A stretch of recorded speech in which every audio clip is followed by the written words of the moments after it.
A service of KIBMradio.com, the Internet's home for an all old-time radio.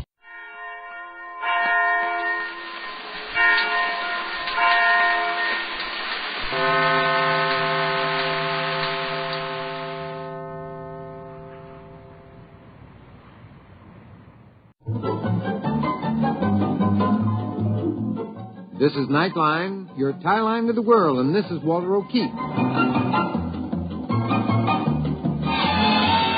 Tonight, a visit to worlds strangely different from ours, the world of the future, the world of X-1.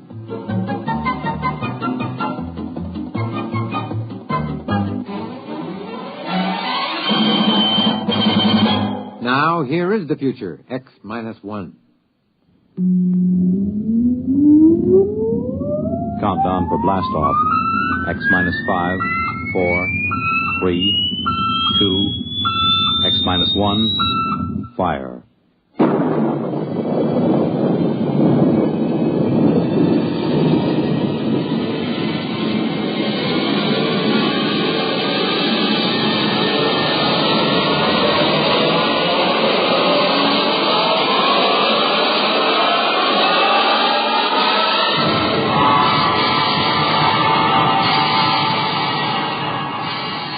From the far horizons of the unknown come tales of new dimensions in time and space.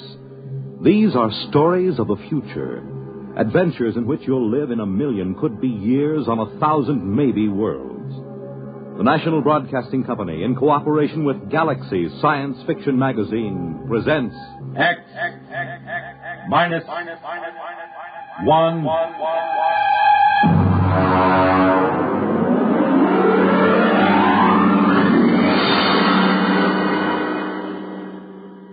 Tonight, the Clifford D. Simak story, Drop Dead. But first, hear this. Have you ever asked yourself what this country's most important natural resource is? I'm Dorothy Olson, NBC Bandstand singing schoolteacher. Our most important resource? Well, you might consider it our mineral deposits, or our tremendous sources of water power, or maybe our great forests. Well, these are all very important natural resources, but there's one resource that's more important than all these combined. Our children. Don't neglect them or their educational facilities.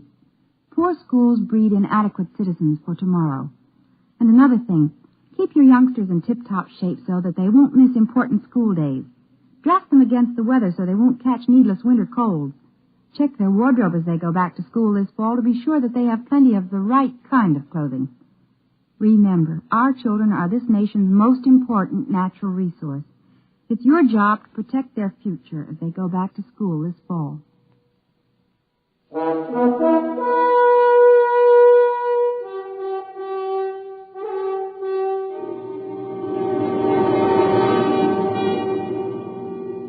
Now, X-1, and the story of an unbelievable planet. Listen to Drop Dead.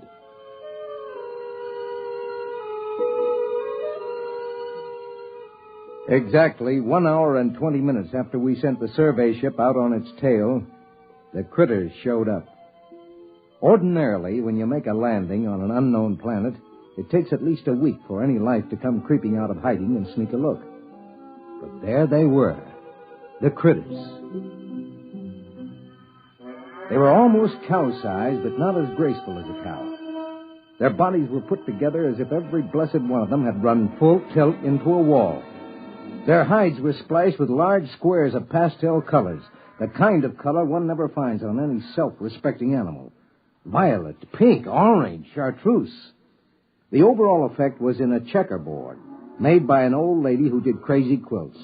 Max Weber, our biologist, stood at the tail fin with me instead. Look at that on their heads. Those antlers. Those are not antlers, my friend. Well, I was afraid to say it. It looks like vegetation. As if they were trying to hide behind a skimpy thicket. What bothers me is the fruit and vegetables. That is, fruit and vegetables growing on their heads. Hey, watch it. One of them's broken away from the herd and coming over this way. Step back. Give me a clear shot in case it charges. Look, here it comes. What? How do you like that? It just dropped. Ted, That animal just walked up to us and dropped dead.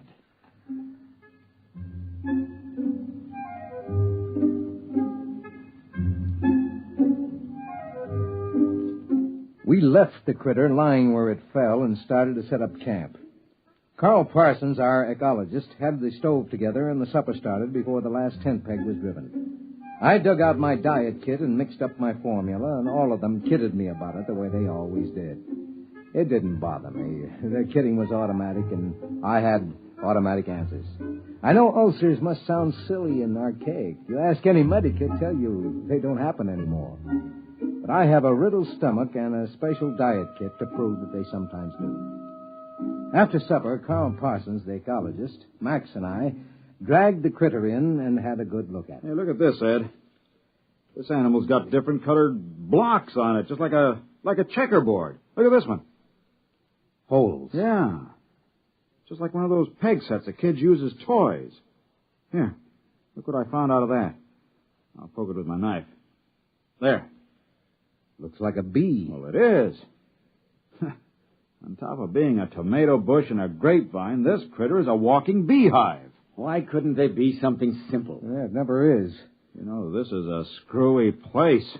The critters? No, not the critters, the planet itself. Never saw one like it. It's positively naked. No trees, no flowers, nothing. Almost as if someone had said, let's make a simple planet. Let's cut out all the frills. Let's skip all the biological experiments and just work on the basics. One form of life and the grass for it to eat.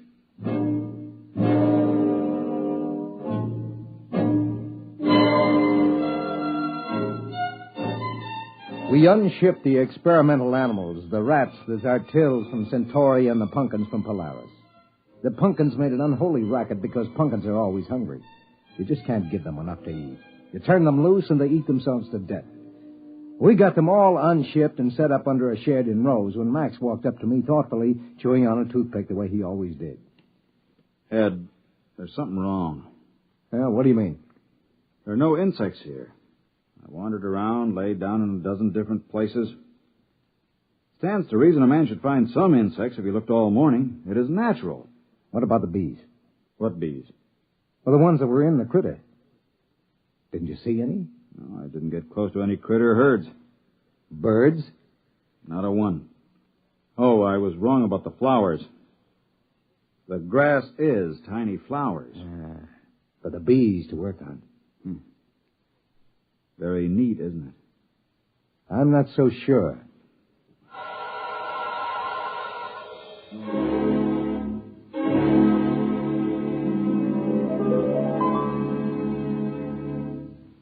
American tradition.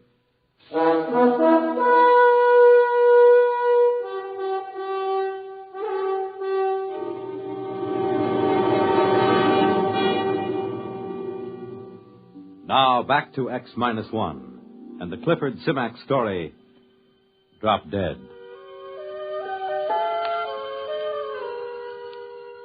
The bio team had the critter spread out on a canvas tarp. They were happily chopping him up in small pieces with a scalpel. Ed, I've got news for you. No brain. What? No brain. We can't find one, and there's no nervous system. That's impossible. How can a highly organized, complex animal exist without a brain or nervous system? He's got everything else. As near as we can figure it out, there are at least a dozen different kinds of flesh. Some fish, some fowl, some good red meat, maybe even a little lizard. Well, an all-purpose animal. We found something finally. If it's edible, and if it doesn't poison you, if it doesn't grow hair all over you. Well, that's up to you fellas. I'll get the cages down, and you can start killing off the little animals to your heart's content. And there's only one insect, these bees. And we never see these unless we're near a critter herd. And no birds, no fish in the water. Not even a single-cell paramecium. Yeah, I was talking it over with Max. You know, I'd give my right arm to hear a cricket or a mosquito or even a hornet. This is the strangest thing we've... Hey, Max, what are you chewing? Toothpick. That's no toothpick. Spit it out, spit it out. That's grass. I don't know. I must have just picked it automatically to chew on. It's just a habit, I guess. Yeah. Well, go on with the report. Well, it's a walking filet mignon. That animal is an all-purpose for sure. It lays eggs, gives milk, and has 6 different kinds of red meat. Makes honey, 2 kinds of fowl, 1 of fish, and a whole lot of others we can't identify. Then, of course, the bacteria. And what about the bacteria? The critters swarm with them. And all of them the same. You know, it normally takes 100 different kinds of bacteria to make the metabolism work. But here there's only one. It must do all the work of the 100 other species do. I wouldn't be surprised if that's the brains and the nervous system you couldn't find with your knife. The bacteria doubling in brass for both systems. The whole place balances. Nature's never static, never standing still. But here on this planet, it's standing still. Where's the competition? Where's the evolution? It's as if long ago all these life forms said, let's quit this feuding, let's get together, let's cooperate. Symbiosis. Well, we need another critter to work on. I'll bet you we get it.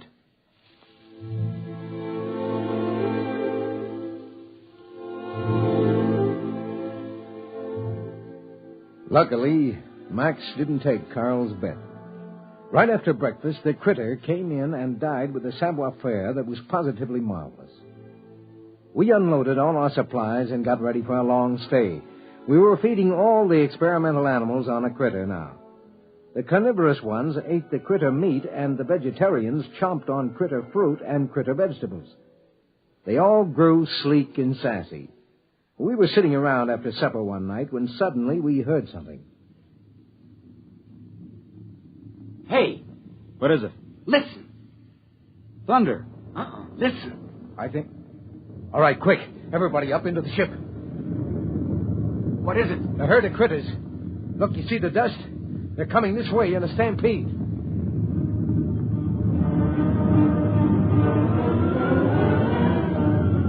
We swarmed up the ladder and tumbled into the port. Below us, the stampeded critters went grinding through camp. There seemed to be millions of them. They came pouring past for almost an hour.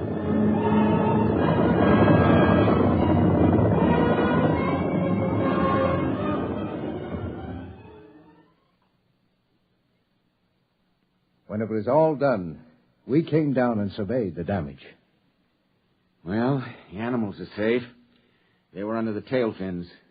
Everything else is gone.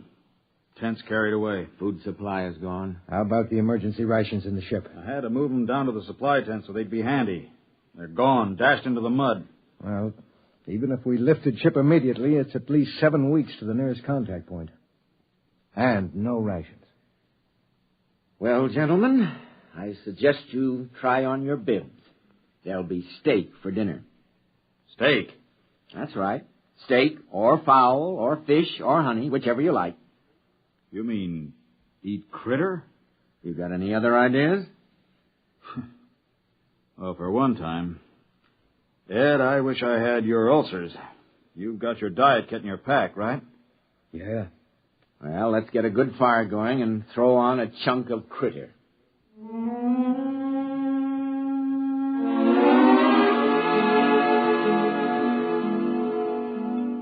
The crew ate about a critter a day. They didn't seem to mind. Just at breakfast time, one would walk in and keel over. The crew ate like there was no tomorrow. I waited for them to break out in a rash or start turning green with purple spots or grow scales or something. But nothing happened. They felt better than they ever had. But then one morning, Max Weber turned up sick. Well, gentlemen, I've just taken a sample of my own blood. How do you feel? Lousy. I'm loaded with bacteria. Critter bacteria. I've checked some of the others. They've got a lower count than I have. Well, that figures. You got a head start. No. The rest of them have just been eating critter for a week. Hey, remember the day you ran out of toothpicks and took to chewing on a grass stem? Yeah. Well, we can't stop eating critter. It's all the food we have. Well, we might stop eating critter now. And there's my diet kit. We might make it home. Your diet kit wouldn't last us 3 days. I took a blood sample on the test animals. They've got a bacteria count almost as high as mine. Well, it doesn't make any difference. We still have to eat critter. We haven't got any choice.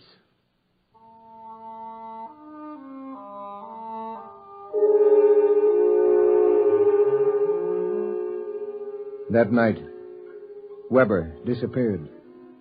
We hunted him for 3 days. He couldn't have gone very far, but we didn't find him. We did find one queer thing, though. Hey, over here! Down in the gully! What is it? That white fungus, kind of a ball. It wasn't here last week.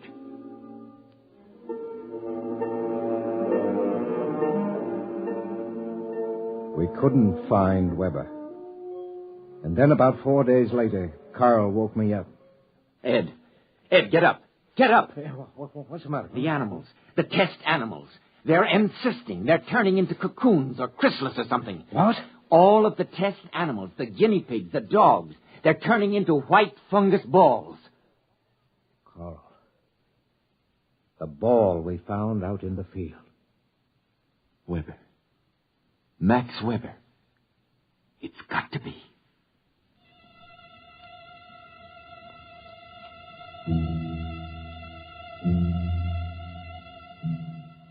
We had some trouble finding the place because the land was so flat and featureless.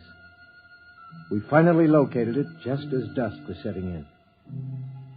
It's split. It looks like an egg after a chicken's been hatched. Carl? Well, what do you think? Look inside. There are 2 halves of that cocoon. Look at the marks. You can see what it is now. Ed, you're the only one who had the chance. I think you should leave right now. Get back to the center and tell them. You've got your diet kit. You can make it. No wonder there are just the critters here. Take 1 drink of water. Chew a single grass stem. Take 1 bite of critter. Do any one of those things and you turn into one of them. Listen, Ed. You take your diet kit and notes and get out of here. But I can't run out on you. Forget us. We're not human anymore. You must not stay. If you do, in a day or 2, a critter will come in and drop dead for you. And you'll go crazy all the way back home, wondering which one of us it was.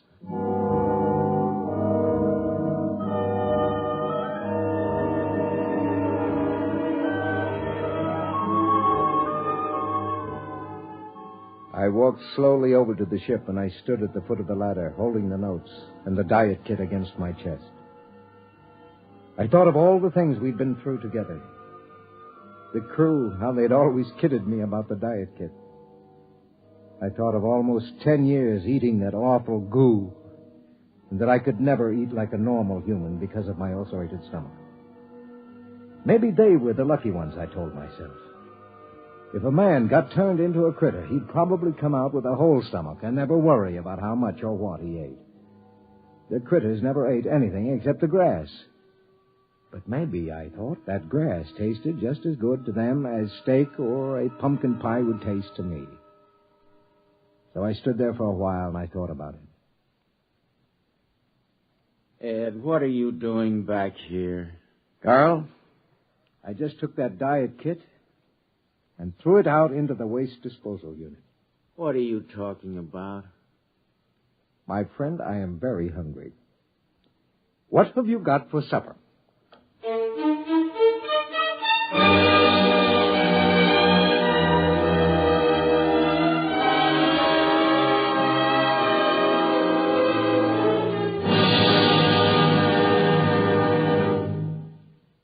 Fred Collins speaking. Now I'll have another word for you about X-1 in a moment. Hi, this is Walter O'Keefe. You know, they say there's nothing new under the sun, and maybe that's true. But there is something new under the moon, and that's Nightline. In Nightline, we think we found the way to use the intimacy as well as the lightning-fast maneuverability of radio in an hour-and-a-half package of high-voltage, different entertainment. We found the way to make the airwaves your magic carpet to wherever big things are happening. Anywhere in the country, for that matter, anywhere in the world. Now, let's say that your favorite comedian is performing at a Las Vegas nightclub.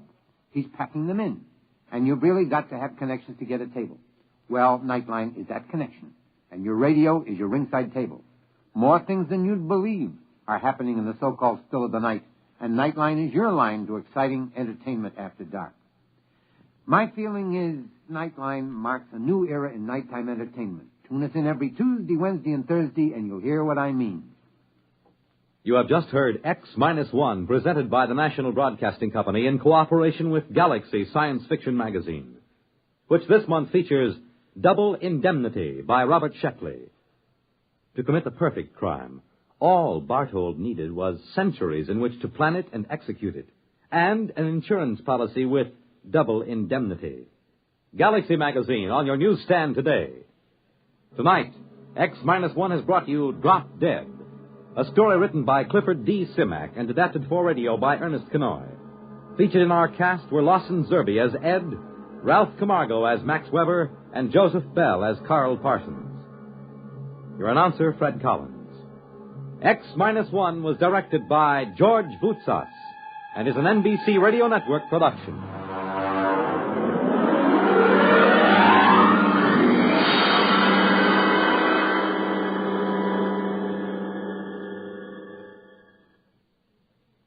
You'll be on the right line to exciting entertainment when you hear Nightline tonight over most of these NBC stations.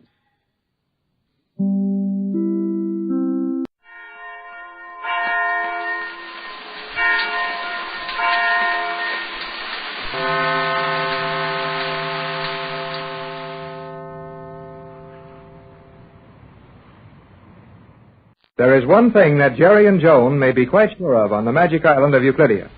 No matter what part of this artificial island in the South Pacific they visit, they're going to get action of some kind. When Captain Bradford was put to sleep by a ray gun in their prison cells, and Mrs. Gregory offered to remain with the captain until he recovered, it was decided that Jerry and Joan should go alone on a tour of as much of the island as they were allowed to reach. Their friend, the Euclidean girl submarine commander, has just left them in a tiny storage closet on the 9th level below the surface. And, as there is no echo heard, Jerry and Joan feel safe in talking the situation over. Oh, all right, then. All right. I'm right. Very well, Jerry. You are correct. I said that girl submarine commander was a friend of ours, didn't I? You did? And she just now helped us out a lot, didn't she? How? By telling us we had 3 days to plan what we were going to do about escaping from this place. Her assistance would have been more valuable had she offered a plan of escape. Oh, sure. And she could have been a real help if she'd dug up a magic carpet and had us all back in Hollywood in 10 minutes. Well, you ought to be blamed grateful for what she did tell us. Why, in 3 days we can do a whole lot. And we'd better start right now. Do you have a plan? Yeah. Keep moving. Standing still's no good. Then let us go at once. Have you got any idea what the directions are down here? No, Jerry. Sections of the island may be revolved, and as you know, the entire island has been moved. It is quite impossible to determine any direction. Okay, Joan. We'll just get out in the hall and start. We may speak freely without fear of detection as long as our voices remain normal in tone. But when they get that funny hollow sound, Euclideans are listening to us, huh? That is right. Then let's remember that, and when our voices start jumping back at us out of the walls, quit talking.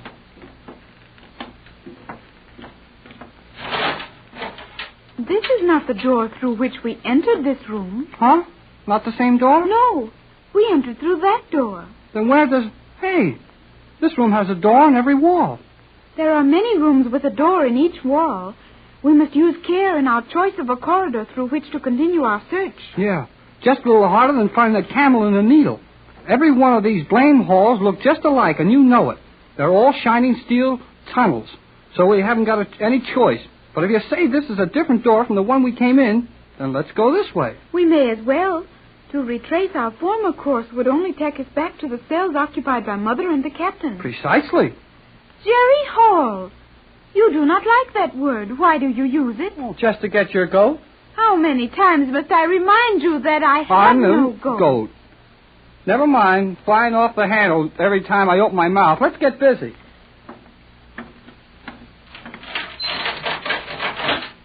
I have no idea where this will lead us. Well, just so we go someplace and learn something. There's so much I don't know about this island that it makes no difference where I start in learning.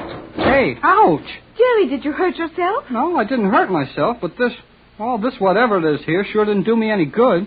I can see nothing there. It must be one of the invisible steel doors. Invisible steel? I should have expressed myself differently. The door is actually so perfectly transparent that it is impossible to detect its presence with the eye. Hence it is called invisible. You mean there's a steel door right here in front of me? Feel it with your hand.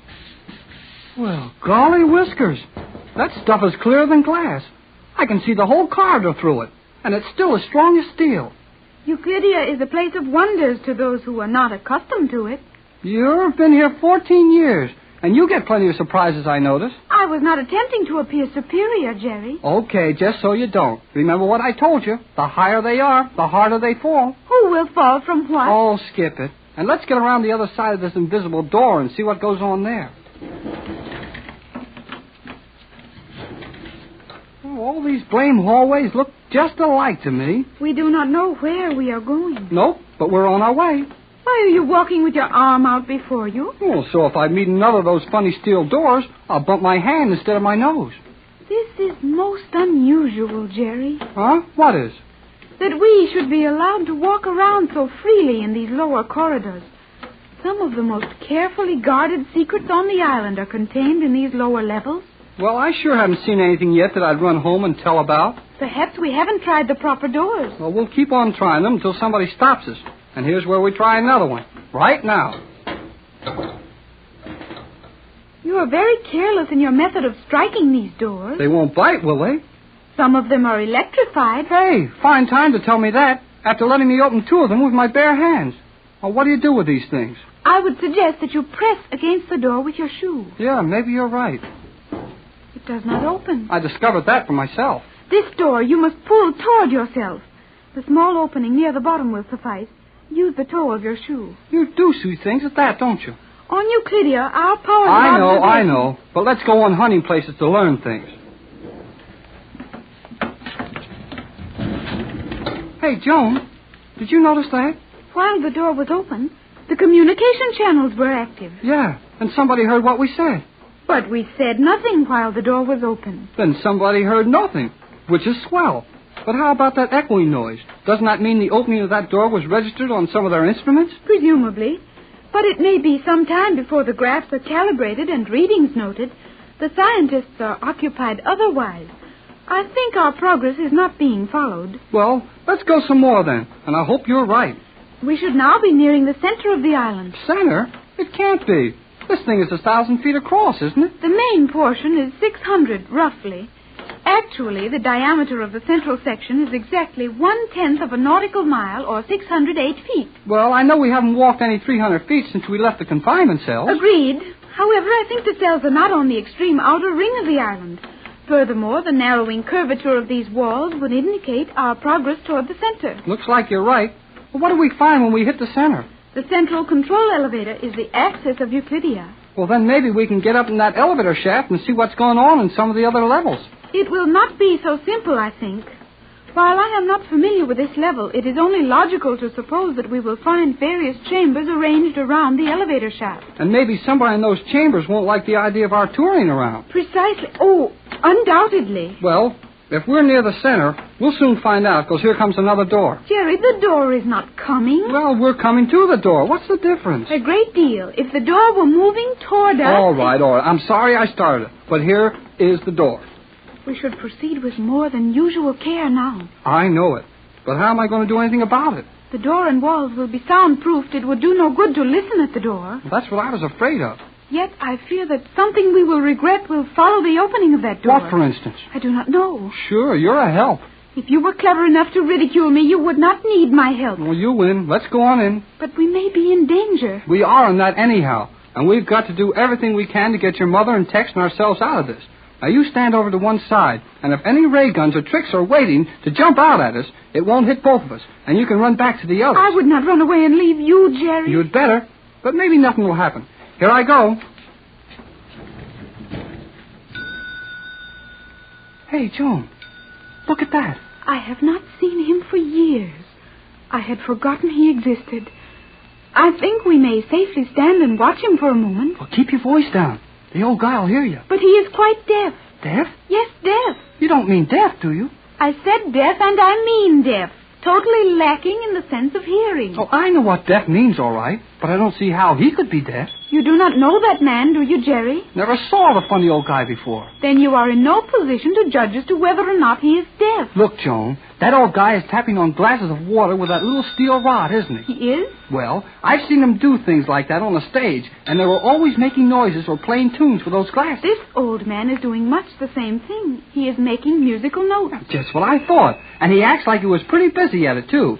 Now watch when he hits that glass and then listens till the last little note of sound is gone. If you can see and understand what he is doing, why must you question his ability to do it? Because if he's deaf, he can't hear what he's doing. And no matter what note he hits or what noises he makes, he wouldn't know anything about it. He is listening to the vibrations. Vibrations? Yes. He has trained his sense of touch to such perfection that he will instantly recognize several thousands of notes of the audible scale. Thousands of notes? What are you talking about? Well, there aren't even hundreds of notes, let alone thousands. On Euclidia, we have developed our sense of hearing far beyond your worldly knowledge, and we easily hear sounds entirely beyond the range of your ears. Sounds to which even your most delicate detection and recording apparatus will not respond. Golly, Whiskers. You mean we can only hear half of what's going on around us? You do not hear 1/100th of the sound waves beating at your ears. Well, maybe not, but I know that I hear plenty. Hey, Joan, that note he just struck. I can't stop hearing it. Jerry, are you hearing a musical note? Sure I am. It sounds funny. No, it's not funny. It hurts. It hurts my ear, makes my head ache. Step back and close the door at once. Hurry, Jerry. What for? Do as I tell you at once. Now, do you hear that note? Well, no. Oh, I guess I don't. But my head sure feels funny. That was your Keystone Note. My what? Your Keystone Note. That note, steadily played or beaten within your hearing, would soon make you deaf or worse. Make me deaf? What about you? I did not hear it. You didn't hear the sound when he hit that glass? I heard the common vibrant note of the accepted musical scale, but the sustained note, the constant sound which continued to beat against your inner ear, that was not keyed to my hearing, hence it did not bother me. You mean that old guy's experimenting with those notes to find out which one bothers people? And which ones they'd keep on hearing until it would drive them crazy? Exactly. Even in your poor scientific world, you have heard of a musical note shattering a glass or even shaking a small building, have you not? Well, sure. When that man's experiments are completed, he will be able to sound a note which will destroy a large building, a bridge or a tunnel. One note, and a battleship will crumple as easily as a piece of paper. Another note, and an aeroplane high in the air will disintegrate. The note will strike the keynote of the motor. The synchronization will be destroyed, and the machine will shake itself to pieces in a matter of seconds. Golly, Whiskers. Why, if they could really do that, these crazy scientists could capture the whole world without hurting anyone. And they wouldn't need one single gun or a weapon of any kind. Precisely, Jerry. You have seen only one of the many devices being made ready for G47's conquest of the world. Yet that one alone should convince you of the futility of ever escaping from this island and coming back to take it over. Well, it don't look so good. I'll say that. What would you do if you heard one single musical note that would destroy the largest building in the world? There wouldn't be much you could do against such a threat as that. And that's the strange Euclidean power which Jerry and Joan have just seen and heard. Down on the 9th level below the surface of the island, Jerry and Joan have been scouting around trying to find a possible avenue of escape, while Joan's mother has been taking care of the unconscious Captain Bradford. The young couple are just outside the door of a small laboratory where they have seen the actual experiments with the musical notes which are to control the world if the Euclidean plan works out. Jerry and Joan don't seem any too happy about it. My golly, Whiskers, Joan. That's the weirdest thing I ever heard of. It is not entirely pleasant, is it, Jerry? Pleasant? It's got my goat. But, Jerry, you... And don't tell me I haven't got a goat. I have, and it's been got. Though you need a lesson in English, I think we will not take time for it now. I know we won't. Let's get on back to Tex and your mother and tell them what we found. You know, if G47 and the rest of these scientists can chase us around with a noise that is going to make battleships fall to pieces, Tex ought to know it right away. What will Captain Bradford be able to do? Well, I don't know, but we can't ask him here. Come on. But we came that way, Jerry. No, we didn't. This is the way we came. I am sure you are wrong, Jerry. How are you so sure? Do you not remember that I called your attention to the angle of the corridor narrowing as we approached this end? Yeah, I remember that all right. But it gets narrower down this way, too. Oh, yes, so it does. Then you don't know which way we're going. I must admit that I do not. Oh, neither do I. But I've got a hunch it's down this way. We may as well go this way as any other. Now what do we do? Doors. Doors all around us. I know we never passed that many doors all in one bunch. Remember that sections of this island may be rotated. If the corridor we traversed before was north and south, it is quite possibly running east and west now. That's why this blame island makes me tired. Nothing stands still long enough for you to figure it out. Who ever heard of a tunnel running all over the place? Fine thing, that is. Wouldn't some of our railroad engineers back home get a surprise to find their tunnels turned around? Boy, that would be something, wouldn't it? Imagine starting through a tunnel in Canada, Rocky Mountains, and coming out in Mexico. That is ridiculous, beside the problem, none of our concern, and impossible. Oh, you don't like it much? I do not. Then I'll put the tunnel back where it belongs and we'll walk some more. We will soon have to make a choice of doors, Jerry. Well, I like that one over there. It's already open. It was not open a moment ago. Well, it is now. Then someone must be in there. Yeah, maybe you're right. Let's use one we have to open ourselves. It won't seem quite so much like a trap. That looks similar to the door we came through. Okay, if you say so. Let's go. Jerry, do not move. That door is opening also. Yeah, I see it is. This thing is beginning to get spooky. I think we may safely use any of these doors. But even if they keep opening up like this? Yes. I have seen doors like these open on the other levels. They are operated by the sound of our voices directed toward them. I am sure we will find every opening in this chamber guarded by a voice-controlled door. Well, how about telling one of them to go shut again? Gee whiz. Jerry, the door closed when you looked at it and used the word shut. Well, I thought that too. But that doesn't make sense. How could a door close on a certain word? This is the level on which all sound control devices are put into actual use. I thought that was on the 5th level, near the chemical laboratory. Don't you remember that we found all that soundproof paint up there before we escaped from the island before? Yes, Jerry. That is where the chemicals for sound control are compounded. Paints, oils, gases, and solutions. But on this level, mechanical sounds are developed, such as the musical notes we saw the old man making with the glasses containing water. Okay, if you say so. Let's work it again. Now, I'll look right straight at that door over there. That is the one you tried accidentally before. I would suggest you choose another for this experiment. Well, you know these self-starting doors better than I do. I'll take that one over there. Look right straight at it and tell it to open. Jerry, it is opening. Then you're all wrong. I hadn't told it to. Do not lose your head, Jerry. Remember what G47 told you. There is no magic here. Euclidia is a land of fact. You used the word open when you spoke. Golly. Hey, maybe you're right. Well, I'll try the same door on the word shut. You see? Yeah, I see. It's about all I can stand. Which door do you think we should go through? Oh, that one that stays shut over there. Let's see if we can open it by talking. Hey, there it goes. You used the word open. Well, let's get through it before it changes its mind. We are entering another chamber such as that one. We might as well be on a merry-go-round. What is a merry-go-round? Oh, I'm too busy to tell you now, but it goes around and around and you don't get any place. Now, let's see if we have to turn around and talk straight at that door or if it can keep our backs to it. I think the voice must be directed. Well, we'll see. Shut. Go on. Shut. No good. I will try looking directly at the door. Shut. Joan, if we ever get off this island, I'm going to write a book about it. I will help you. Yeah, but first, how about a little help finding those jail cells we were in? I am anxious to see Mother and the captain. Yeah, me too. I'd rather be locked up with them than running around here loose by ourselves.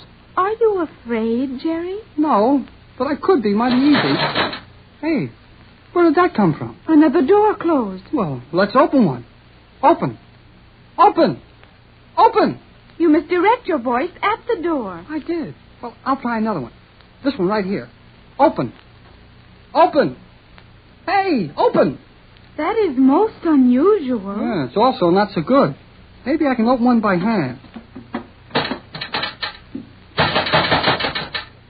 Oh, Jerry, I do not like this. Oh, steady, Joan. It may be all right. I'll try another one.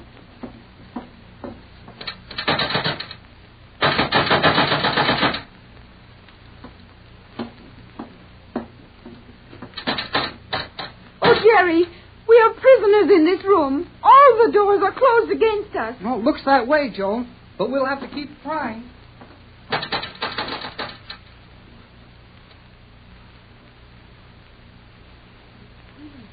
Where they were, I would still feel that they'd been gone far too long. After all, they're only youngsters, Tex, and we're responsible for them. I know that, Pat, and I can understand how you feel, but the question is, would we be helping them by starting out to look for them? How could we be doing anything else? We haven't the least idea where they are, or where we are.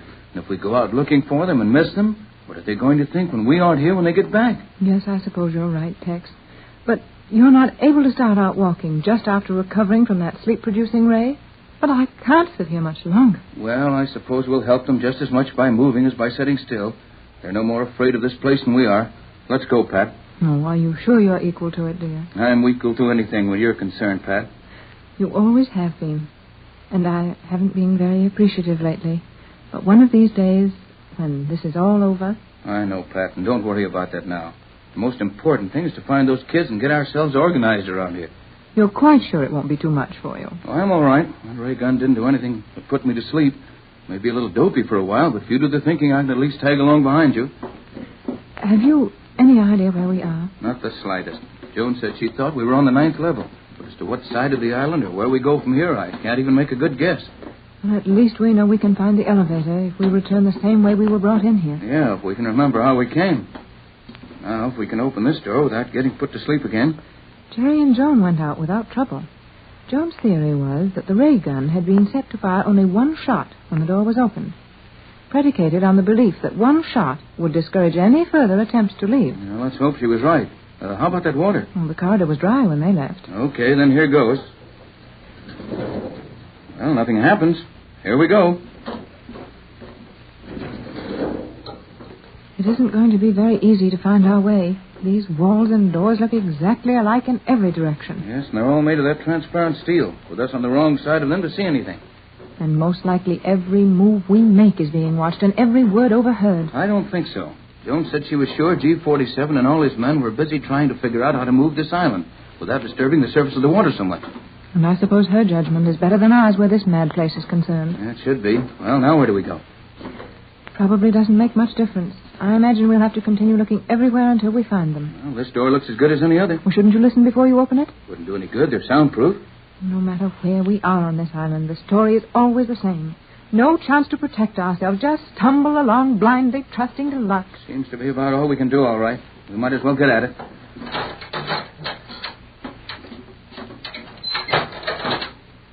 Now we are in a quandary. We sure are. A 6-sided room with 6 doors leading out of it. Well, we can't say we didn't have any choice here. Let's just take the first one and see what happens. Whatever you say, Pat. Oh, good. That one won't open. Then there must be something in there we're not supposed to see. And we won't see it. Well, I'll try the next one. It looks as if we've located a series of rooms which must contain something very valuable. They sure keep it a secret, whatever it is. Well, now let's see. We came in that door. We've tried these 2. That leaves 3 over there. Suppose you take one of them, Pat. That'll save time. All right. I can't move this one. Same trouble over here. Well, that leaves only 1. Oh, I wonder if we should try this last door. Why not? Oh, I'm beginning to feel terribly nervous, Tex. We've been left alone so long that it just doesn't seem reasonable. After all, we are prisoners here, and G47 must know we'll be making every effort to escape. Yes, he's also got a pretty good idea that we're not going to get very far with our efforts. Might as well get it over with, Pat. We're prisoners, as you say. We wouldn't be in any worse fix if we had company, even the company of our captors. Here goes. Well, we'll just have to go out the way we came, and we've only wasted our time in this room. Right, let's get out of here. Tex, we're locked in here. No, we're not. These doors all look alike. Must have been another one we used. Yeah, this will be the one. I remember now. We went all the way around the room. That's funny. I know it was one of these 2 doors. Wait, what is this one? Now, don't get excited, Pat. We'll find the right door in just a minute. Oh, I'm not so sure, Tex. We've tried them all. We're locked in, Tex, and we can't get out.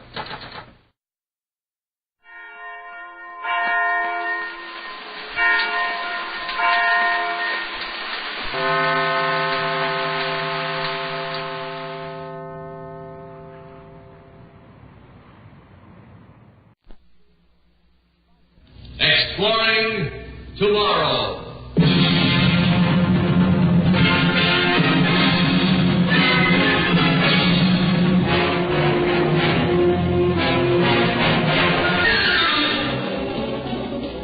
And now here is your guide to these adventures of the mind, the editor of Astounding Science Fiction magazine, John Campbell, Jr. We all believe pretty solidly that sooner or later almost any problem you name is going to be solved. So apparently all you'd have to do is just sort of stand by, and if you could wait, it would be solved for you. I don't think that works right. There's another thing to consider. Exploring Tomorrow is presented by the Mutual Broadcasting System in cooperation with L&M, today's most exciting cigarette. L&M smokes cleaner, tastes best. Live modern, smoke modern L&M. The Kraft Foods Company, makers of delicious new Kraft jellies and preserves. And Cape Coral, a beautiful waterfront wonderland on the western coast of Florida. In a moment, John Campbell returns with the story of Time Heals. If you're like most couples, you want the retirement years to be as rewarding as any in your lives. Years to do all the things you put off while the children were growing up. Well, those years can be rewarding if you start saving now. And the simplest way to save is by joining the payroll savings plan. Here's how it works. First, decide how much you want to put aside each week. Then, this amount is automatically set aside from your paycheck each payday and put into United States savings bonds. Today, Series E bonds are better than ever because the interest rate is higher, 3.25%, and because the maturity is under 9 years. Now you can get more faster. So, make sure your retirement years are happy ones. Join the payroll savings plan where you work today. This message is brought to you as a public service.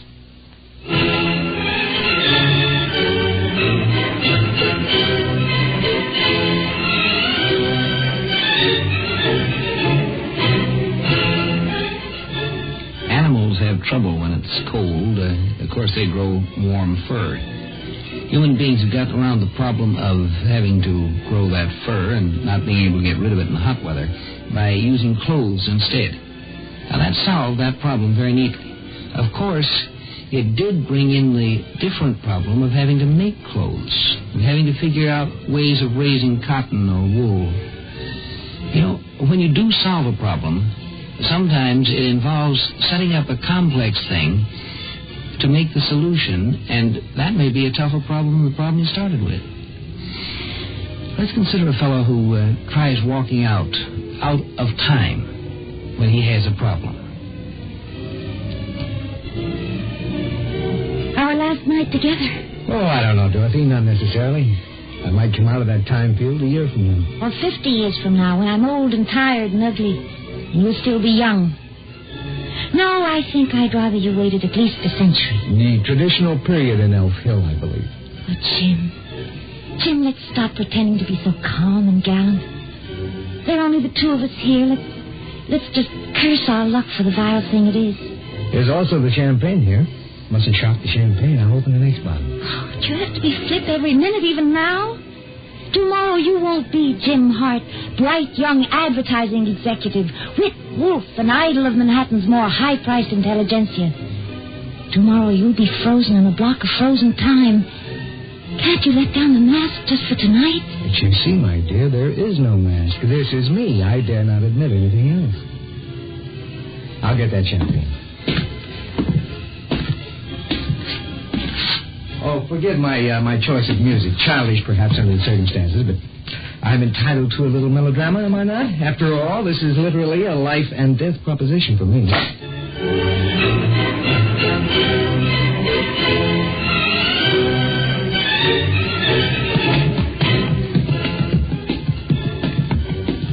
The crypt is right at the end of this corridor, Mr. Hart. Pretty far underground, aren't we, Doctor? Yes, besides being way off upstate. It's in case of, atomic bombs, rising sea level, whatever might happen. After all, this place may have to last for centuries. What's your trouble again, Mr. Hart? Inoperable cancer. My family physician said I'd be dead within a year, unless a cure can be found. And that, of course, is what the crypt is for. Someday a cure will be found. Until then, you will lie here, snug, safe, unchanging, not even conscious of time passing in the outside world. Time heals all wounds, they say. And time is what we have the most of here. This is it. Just step up on that platform between those field coils. I'll flip a switch, and the next thing you know, you'll be in the future. Good enough. Mr. Hart, I was wondering if you have any last messages or... No, I said all my goodbyes yesterday, such as they were. I've had the sense to keep myself legally and emotionally unattached. Well, that should certainly give you an advantage over most of our patients up there in the future, whatever the future is like. Good luck, Mr. Hart. Thanks. But we needn't be so theatrical. You may need luck more than I, Doctor. Here goes, then. Goodbye.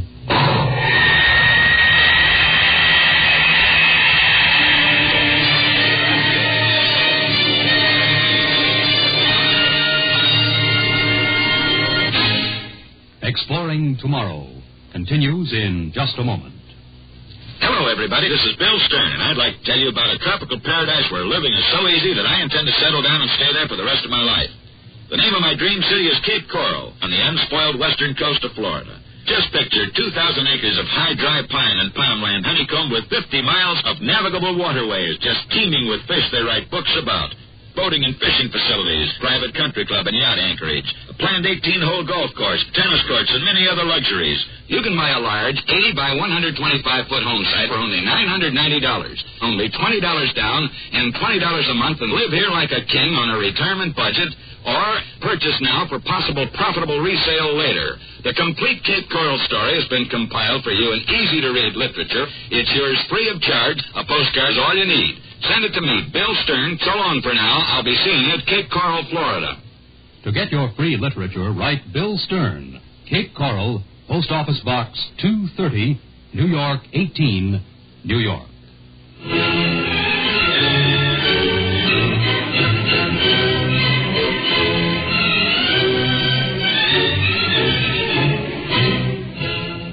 It's certainly a reasonable proposition. If a man can just step outside of time and wait, sooner or later they're going to develop methods to handle the problems that are facing him at the time. They will develop cures. The advance of civilization is sure to lead to a cure of the particular problem man has. That's a simple proposition, isn't it? All right, no. Do can don't step. I reckon. What? But it's gone. The doctor... Do understand me? The crypt is changed. Half empty. Crumbled plaster. Old. And those two men down by the controls, what? Why, they look half Oriental. They're wearing kilts. Future. What year is this? Oh, Merrick Wilder. Yeah. What year is this? What year is this? Todd Hart. You are Todd James Hart, are you not? It so says on the record. Yes, I'm James Hart. And you? I am called Hallam Rostam Dougal. My kitman here, he is called Wilder Rostam Chang. We both belong to the Rostam kith. Do you understand? No, I don't. Be calm. It are a shock, I know. Here, lean on my arm. I never expected so suddenly. What year is it? 2837. What? 900 years. Yes. There were dark ages and upheavals, and then during interplanetary era, the mechaniclastic government did not wish. But be assured, Tough Heart, we are friends. Can you cure me? Oh, yes. We have a quick and easy cure for your disease. A synthetic virus which attacks only cancer cells. A month or two in the hospital, and you will be well again. Well, that's good to know. That was the whole reason for my junket after all. 900 years. I suggest we all go up to the surface now. The clinic is nearby. All right. Say, how do you happen to speak my language and your friend here doesn't? Naturwise. Language changes in 900 years. Walter asked I should come interpret until you have learned modern speech. I am a linguist at Intergift Treaty Foundation. Most especially, I have studied the Old American language. Old American.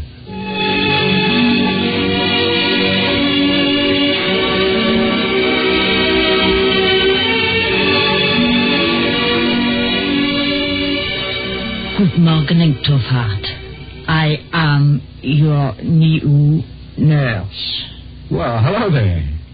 Tougheart. I didn't know that you'd already learned the present-day language. Oh, I've had several weeks with nothing else to do.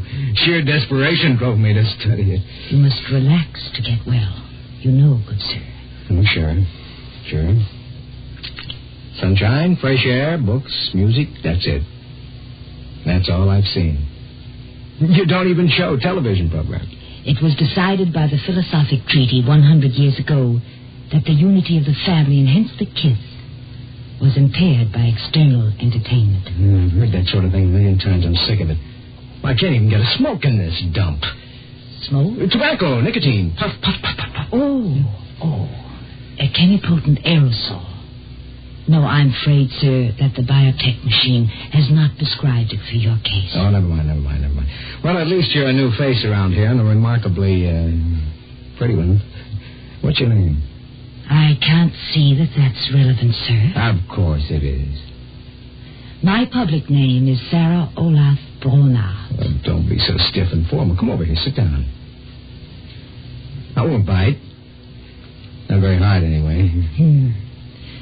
You're convalescing fast, I see. Oh, sure. I'm practically a new man. Emphasis on man. Girl like you reminds me of that acutely. I'm afraid I don't understand.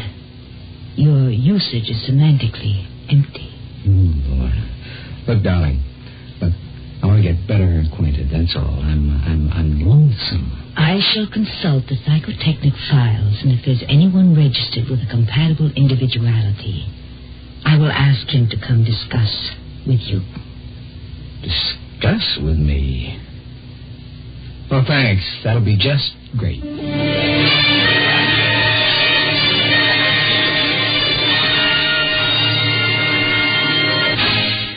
Exploring Tomorrow continues in just a moment. This, my friends, is the modern sound in music. Swing turned into bop, and bop turned into progressive jazz. Like into that live modern flavor. Live modern with the big red L&M. L&M. Best tasting smoke you'll ever find. Made from the Southland's finest cigarette tobaccos. And you get that full, rich flavor coming at you through the miracle tip. Pure white inside, pure white outside. The patented filter. The patent number on every pack guarantees a more effective filter on today's L&M. L&M smokes cleaner. Tastes best. Light into that L&M flavor. You're really living when you do.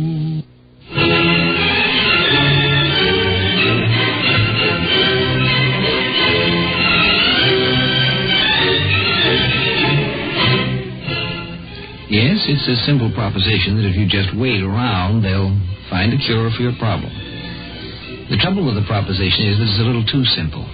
The other half of the proposition is they'll find other things, too. They'll find other problems to work on. They won't be interested in the type of problems you've been used to. Toadheart.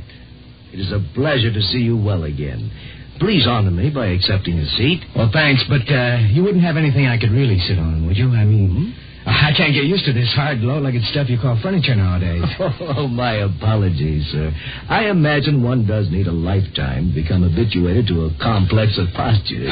Oh, well, forget it. It's a nice place you've got, Toadhallam. Oh, pardon me, sir. One friendly word of advice. It is considered rude to compliment a man on his home. That's why I've come to you, Mr. Toadhallam. Look, you've studied the history of my own period. You may be able to help me. The rest, they're very polite, but I'm frozen out. I just don't fit in. Everything I do seems to offend somebody, somehow. You feel yourself isolated. Well, I made my own way. In the 20th century, I had friends. At least I knew a lot of people. I knew my way around. I was well-to-do. Here, I'm living on a pension out of the charity fund. I'm not invited anywhere because I don't know how to behave. Your conversations, your ceremonies bore me stiff anyway. It was politely explained to me that I haven't a good enough heredity for any kid to consider me as a marriage prospect. What did you take me out of the crypt for? Why did you kill me if I'm to hang around here doing nothing for the rest of my life? Oh, please, Tubhart, relax. I beg you. Well, give me something to do. Just give me something to do. I'll prove myself. I can start with some simple job, work my way up, study, learn. I'll show you what I can do if you just give me a chance.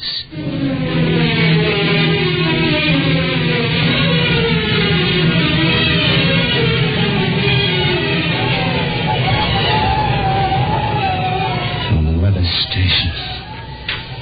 From the one-man crew of a weather station on the Greenland ice cap.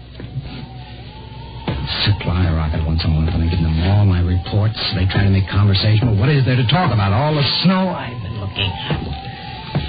With the beautiful aurora up there in the night sky, the half-a-year night sky. Oh, sure. I'm sure they would discuss the aurora according to the soundest aesthetic semantics. Hey, shut up, you blacks in the...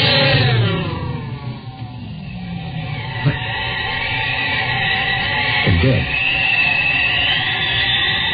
They stopped.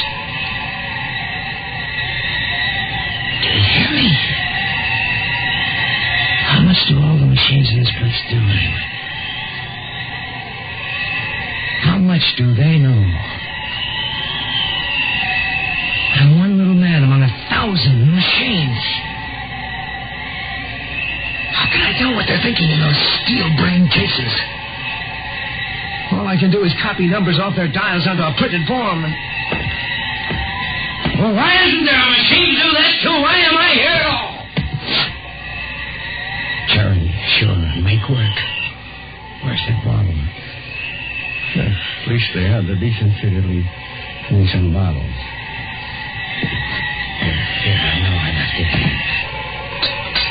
Well, why quit anyhow?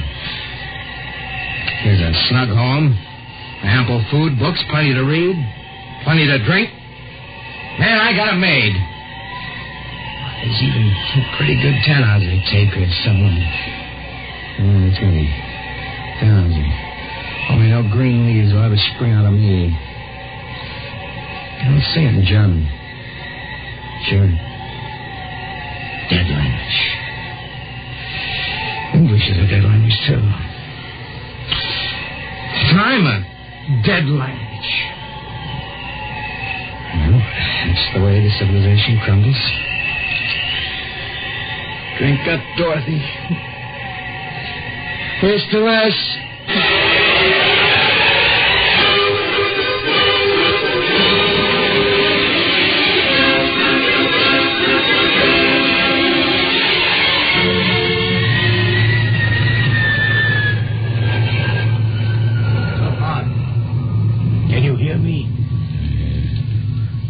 Doesn't move. He doesn't move at all, nurse. Leave him in his seat, please. It isn't far to go now, is it? No, we'll land at the foot in another half an hour. But what could be wrong with him, nurse? Obviously some mental breakdown. Nobody seems to know just what. I think it's called a catatonic state. I don't know. He's insane, at least. The biotech at the Greenland station asked me to bring him back since I knew him best. This sort of thing isn't understood anymore. For better than a century, we've had a well-adjusted civilization. People simply don't go insane. At least not in this rather horrible fashion. And so no one has any idea how to treat it. Exactly. Oh, we could try various chemicals and whatever else occurred to us. But we would be working blindly with a grave risk of damaging his brain beyond repair. So we are putting him back in the crypt. Yes. The next cycle of civilization. 1,000 years from now, 10,000, 100,000 years. They will know how to cure James Hart. But will he feel any more at home with them than with us? Less, I should think. So he may break down again. So badly that even they can't cure him at that time. Then they will have to put him back in the crypt. God help him. God help us all.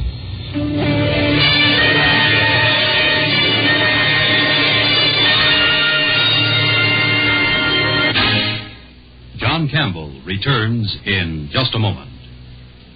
Remember how Grandma used to boil jellies and preserves on the stove in the kitchen? What a wonderful aroma.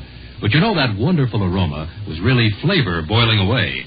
And lots of folks still boil flavor away when they're making jellies and preserves. Not Kraft. Kraft jellies and preserves are cool cooked at temperatures way below boiling to keep the flavor many others boil away. That's why Kraft jellies and preserves have that true fresh-picked flavor, a flavor you can add to your favorite foods. There are so many ways to use these fresh, delicious flavors, such as a mouth-watering strawberry coffee cake. It tells you how in the free recipe folder. Flavor magic for your favorite foods with Kraft jellies and preserves. Just write to Kraft Jellies and Preserves, Box 5310, Chicago 77, Illinois. Box 5310, Chicago 77. Do it now before you forget. And be sure to get Kraft Jellies and Preserves. Exploring Tomorrow was presented by the Mutual Broadcasting System in cooperation with L&M, today's most exciting cigarette. L&M smokes cleaner, tastes best. Live modern. Smoke modern. L&M. The Kraft Foods Company, makers of delicious new Kraft Jellies and Preserves. And Cape Coral, a beautiful waterfront wonderland on the western coast of Florida.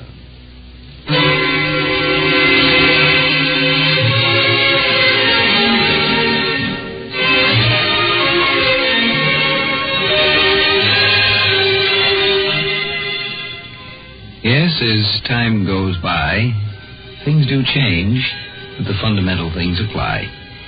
And the most fundamental of all, really, is you can't walk out on a problem and just let it take care of itself. By the time it gets taken care of, it's ready to take care of you, but good.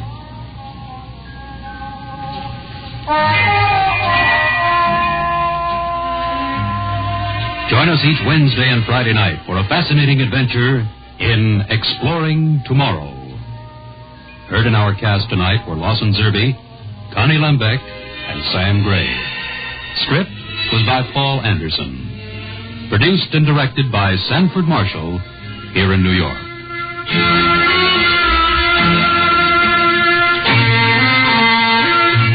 This is Mutual, the world's largest network.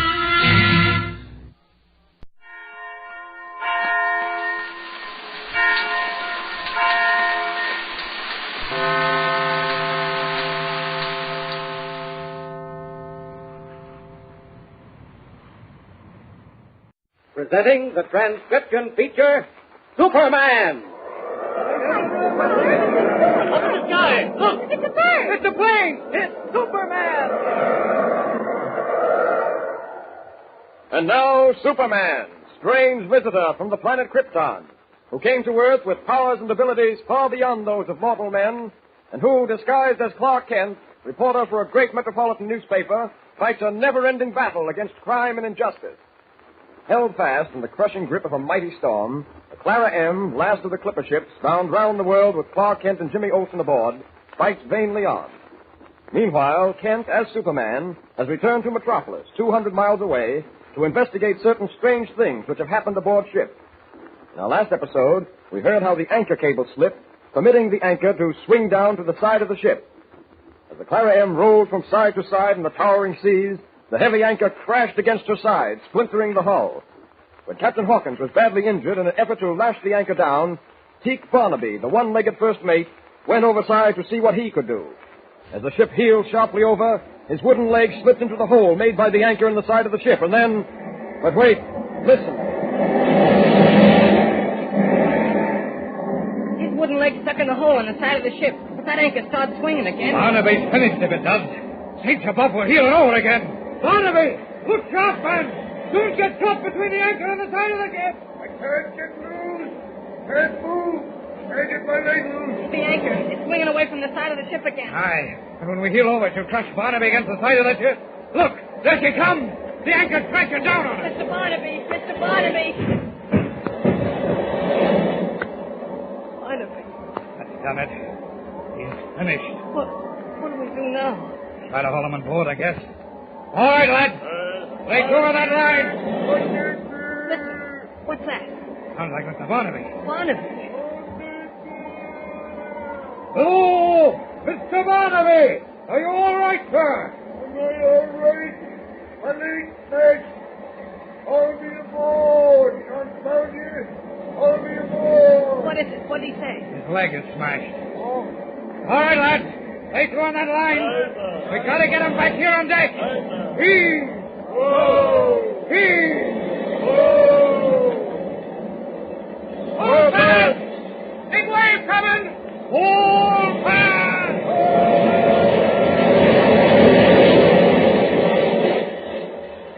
Every man's deck goes in iron.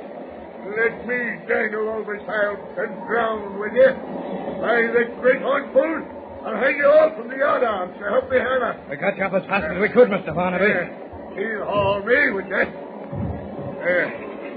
Who's responsible for leaving me dangling there when that wave stuck, eh? Speak up. Speak up. Sorry, sir. It couldn't be helped. I better get you below and see what we can do for your leg. Nothing wrong with my leg that a saw can't fix. Saw? Eh?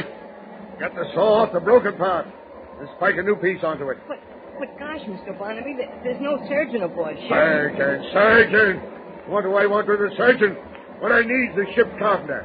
Oh, you mean it's your wooden leg that got crushed? Eh? What other leg would it be? But never mind that now. There's that blasted anchor we've got to worry about. Mr. Barnaby, sir, I'll try my You'll best. try nothing. Ain't a thing we can do. Listen to it. That anchor's alive. Any man tries to lash it down will be crushed. Eh? Just like Captain Hawkins. Just like my leg here. There's only one thing to do. What's that, Mr. Barnaby? We've got to send a call of distress.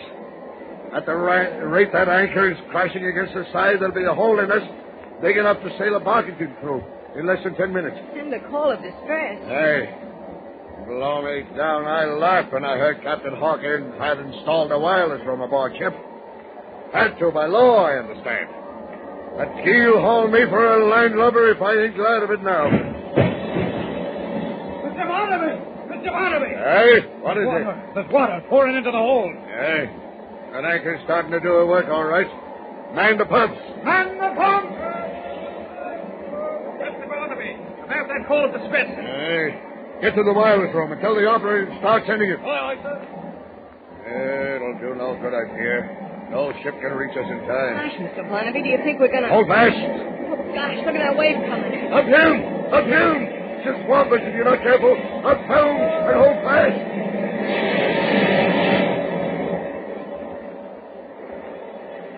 As a thunderous wave crashes down on the battered decks of the Clara M, Superman, returning from Metropolis, flies low over the turbulent sea. Listen. I should reach the Clara M in another 10 minutes. Storm seems to be pretty bad, but I don't believe there's anything to worry about. Clara M's a good, staunch vessel. Take more than a storm like this to do her any damage. However, I'll feel a lot better when I... Wait. What's that? Morse code. Keen as my ears are, I can barely hear it. Just try to catch the message. Wait. That's a ship in distress. Listen. 80 degrees north. 140 degrees south. C-L-A-R-A-M. The Clara M. She's in distress. I am needed. Faster! Faster!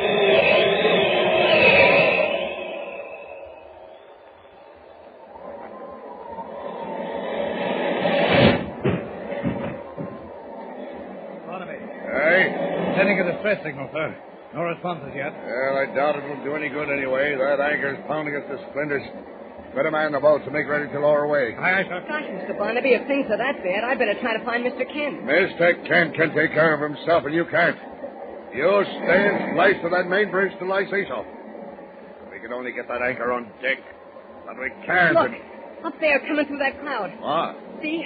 Red cloak streaming in the wind. It's Superman, Mr. Barnaby. It's Superman. What? I don't see... Over there. Look, he's diving toward the ship. He's diving toward us. Well, the lad's gone daft out of his mind. It's Superman, I tell you, Superman. Now, hold fast. There's another wave coming. Oh, there's nothing to worry about now. Superman's here. He'll save us. Confound you. I told you to keep your mouth shut. You ship water again. I'll be all right. But Superman... You're out of your mind, lad. You're... Well, I'll be... Mr. Barnaby. Mr. Barnaby. There, on the deck. Hey, I see it. It's the anchor. The anchor's laying on the deck. Sure it is. And Superman did it. Superman, nothing. Of course, that wave that carried it on deck, that last wave that struck It us. wasn't the wave. It was Superman, I tell you. Superman, no, the wave, lad. The anchor's on deck. And that's all that matters. You men there, lash that anchor down. Lively now, step to it. We're out of danger now, Mr. Barnaby, with Superman nearby. We're well nigh out of danger now.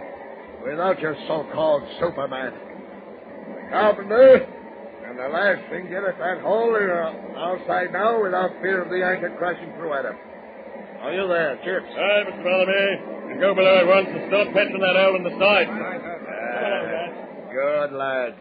With the anchor lashed down now, we've little to fear. The Clara M will ride out the storm with little trouble. Mr. Kent, is that you? Yes, Jim. Hello, Barnaby. Well, Mr. Kent. And where have you been? Below, helping some of the men lash down the cargo. There was some danger of it slipping. The first I've heard of it. I was just told about the captain. How is he? We don't know, Mr. Kent. He was taken below about 10 minutes ago, and we've been on deck since then. I'd better go below and have a look at him. Oh, I'll come with you. Can you untie me here, Mr. Barnaby? Aye, lad. You could have untied yourself. Just pull this line. So, there you are. Oh, gosh, you'll have to show me how to make a knot like that. Now, come along, lad. I'm not needed on deck for a time. I'll join you below. You, the helmsman. Stand to that wheel. Aye, sir. All right, Mr. Kent. Jim, lad, let's get below.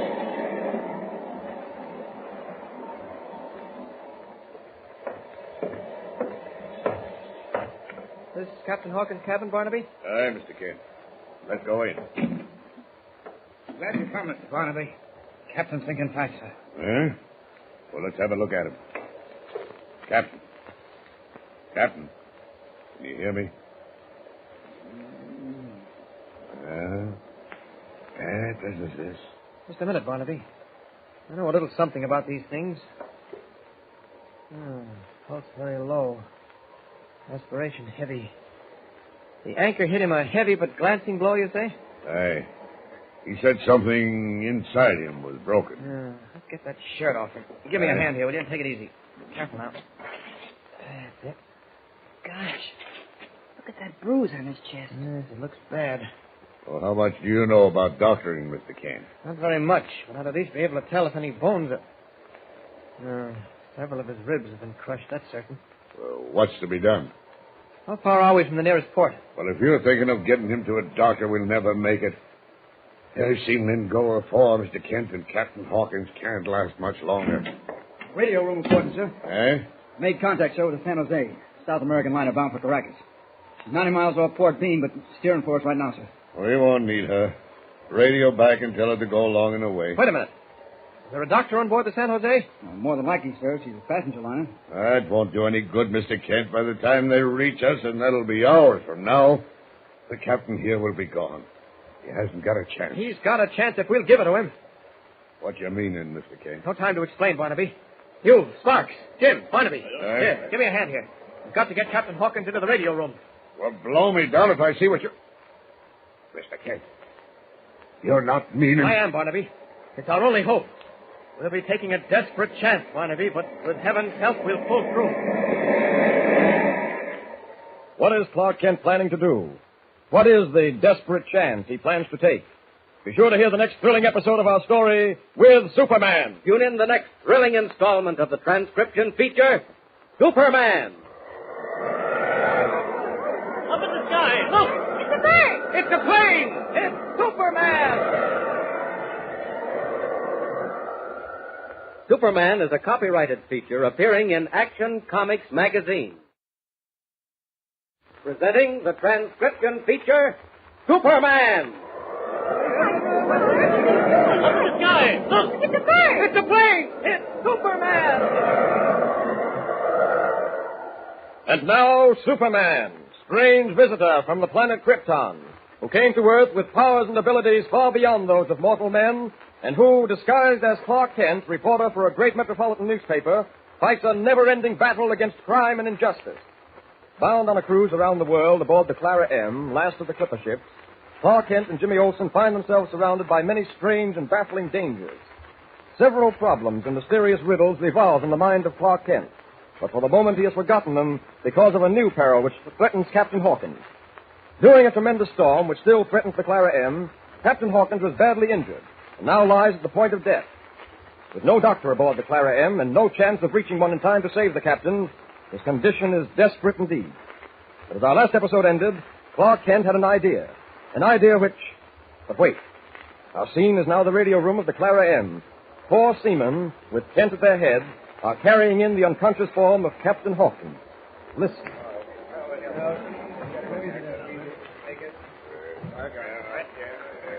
You, clear that table off quickly. Never mind, I'll do it. Jim Lance, lend a hand here. Hi, Mr. Barnaby. What are you planning to do, Mr. Kent? No time to explain, Barnaby. Oh, where's the wireless operator? Yes, sir. Oh. Get in touch with that South American liner bound for Caracas. Find out if there's a doctor aboard. Slow me down if he's planning to do what I think he... Barnaby, Huh? where are the medical stores kept? In the captain's cabin. Oh. You there. Get down to his cabin and bring up all the bandages you can find. Also iodine and mercurochrome, and see if there's any sort of anesthetic. Sure, now, I'm willing to help you, sir, if I could only understand you. Now, what was it you be wanting again? All those long names. Jim, you know what I want. Go down with this man and see if you can find it. Right, Mr. Kent. How about instruments? Well, there must be a few scalpels and that sort of thing. Bring everything you can find. Aye, sir. Okay, mister, you better come with me. Mr. Kent, I'll thank you to answer one question for me. Yes, what is it, Barnaby? Just what is it you're up to? What are you going to do? Wait a minute. There's an answer from the other ship. Sparks, is there a doctor on board? No, I haven't said yet, sir. I'll ask again. You haven't answered my question, Mr. Kent. What is it you're planning to do? With the assistance of that doctor on the other ship, if there is one, I'm going to operate on Captain Hawkins. You're what? You heard me. Are you out of your mind? I don't think so. You can't operate. Barnaby, I've got to. It's our only chance. Now, come along. Help me get these clothes off him. Just take hold of... What's wrong with you, Barnaby? Why are you looking at me that way? I don't like it, that's what. Don't be a fool, Barnaby. Hawkins won't last if we don't do something.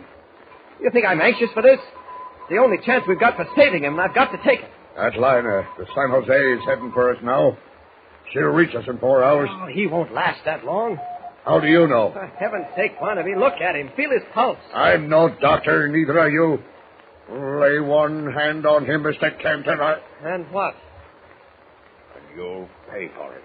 We got the stuff, Mr. Kent. Bandages, iodine, ether, some scalpels. Ether? Oh, that'll be a great help. There was a bottle of it in the medical chest. Excuse me, sir. There's a doctor on the San Jose. He's standing by. Oh, good. Here, you, sailor. Right. Take this iodine and swab the captain's chest with it. All right, sir. I'll help, Mr. Kent. No, Jim. You and Barnaby step outside, will you? You can't do this. If anything happens to the captain... Step outside, I said. San Jose, standing by, sir. Ship doctor ready. Tell the doctor on the San Jose this. The captain of the Clara M is sinking fast, and we've got to do what we can to save him. Several ribs have been broken and are exerting inward pressure. What shall we do? We are awaiting instructions.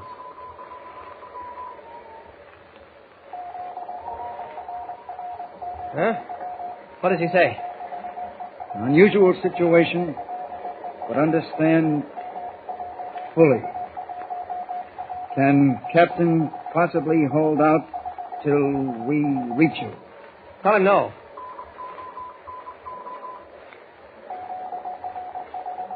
He says, you must proceed. Good luck. Instructions? Yes? Have at hand all gauze available. We've got it. Go on. Administer ether with extreme care. Drop by drop. Right.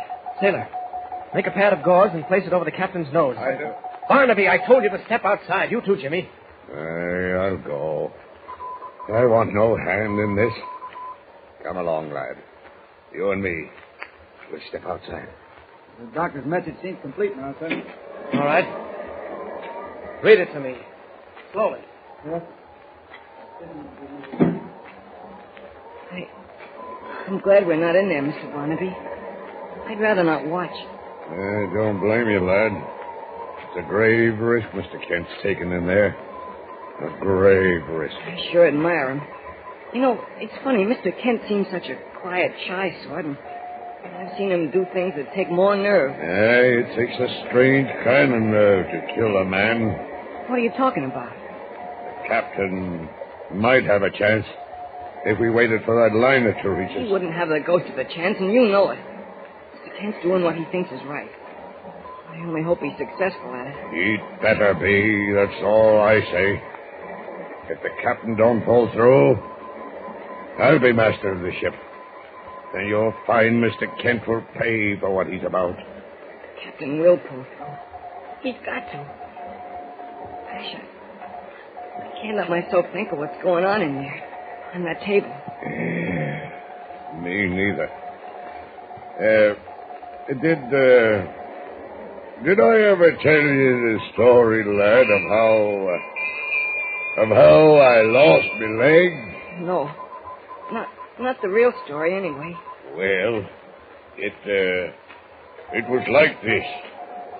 I had shipped as first mate aboard the Gloucester, a fishing schooner bound for the Great Banks off Nova Scotia. That is the true story of how old Teak Barnaby lost his leg off the grand fishing banks of Nova Scotia. Shortly after that, well, lad, you're not listening. Huh? Oh, I haven't heard anything from inside there for a long time. Hey, you're right. I ain't heard no radio messages flying back and forth from ship to ship in some time myself. Well, I guess it's like I said. Kent. Mr. Kent. Gosh, you look... All over, Jim. Captain Hawkins will live. At least until that liner reaches us. Holy mackerel. Gee, that's swell. That's swell, Mr. Kent. Yes, I'm glad, too. The sound of things, the storm's let up a bit, too. We'd better go on deck and check things over, Barnaby. Aye, sir. I'd like to say I was wrong, sir. I'm fair sorry I got in your way instead of helping you. That's all right, Barnaby. I understand. Well, thank you, sir. Thank you. I'll go on deck now. You look pretty tired, Mr. Kent. I am, Jim. Well, you've got nothing to worry about now, so you can get to bed and get some rest. Captain Hawkins will probably be okay, and the storm's over, and... What is it, Mr. Kent? Why do you look so funny? Storm's over, Jimmy? I've got a feeling it's only just begun. And Clark Kent's powers of intuition are right as always. For at this very same moment, from the forecastle of the Clara M, trouble is indeed brewing. Listen. And we've all got our necks in our notes for fire. Wait a minute now, Davy. Wait a minute. I don't follow your meaning. Don't take my meaning, eh?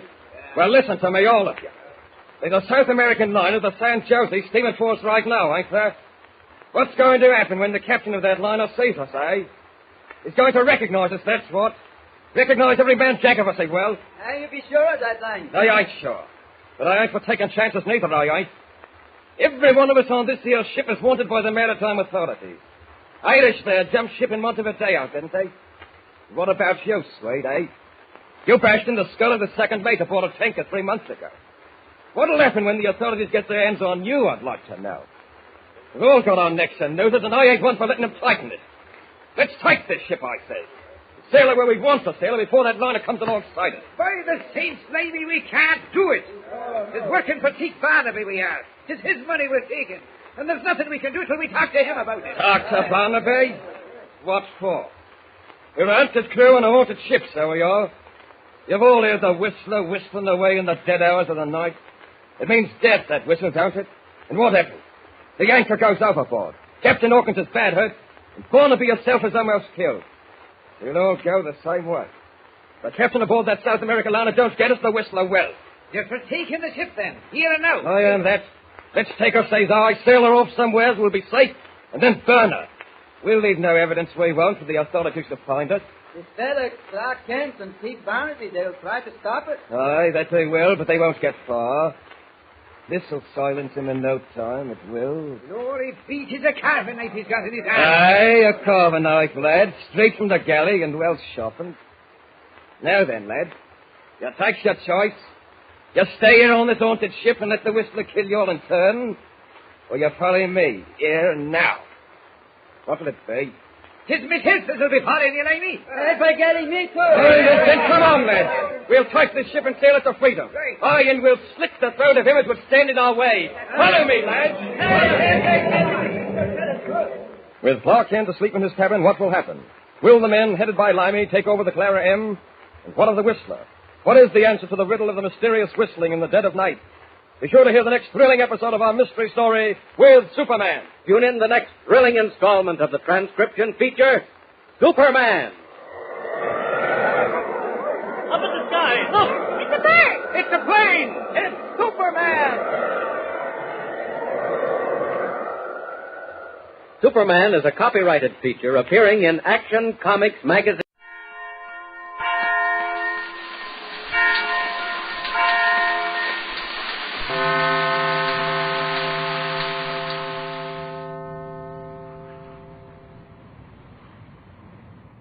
Kellogg's Pep, the build-up wheat cereal, invites you to rocket into the future with Corbett. Hey, Cadet. Stand by to raise ship. Blast off -5, 4, 3, 2, 1, 0. Roaring rockets blast off to distant planets and far-flung stars. We take you to the age of the conquest of space with Corbett, Space Cadet.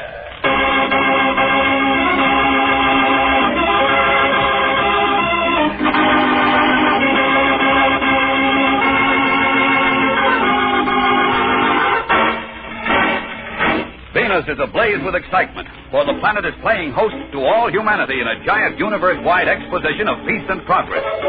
At the opening ceremonies at Venusport, a huge time capsule is about to be lowered into the ground, and Space Cadets Tom Corbett and Roger Manning, assigned as honor guards for the occasion, listen as Captain Strong finishes his speech to the assembled crowd. And so we dedicate this capsule to the civilizations of the future. Those who may dig this cylinder out of the earth in the ages to come will find within it the tools, the inventions, the scientific wonders which have made the era of the Solar Alliance one of peace and prosperity. Lower the capsule.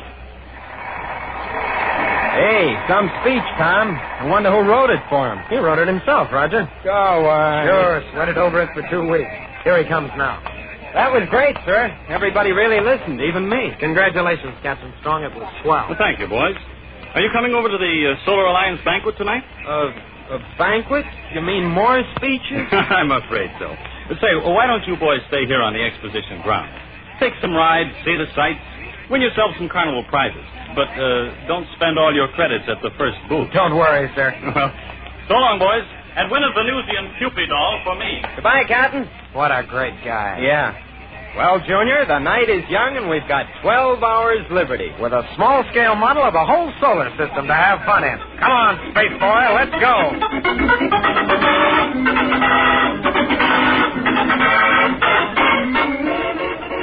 Hurry. Step right up, ladies and gentlemen. Step right up. It's the thrill of a lifetime. The most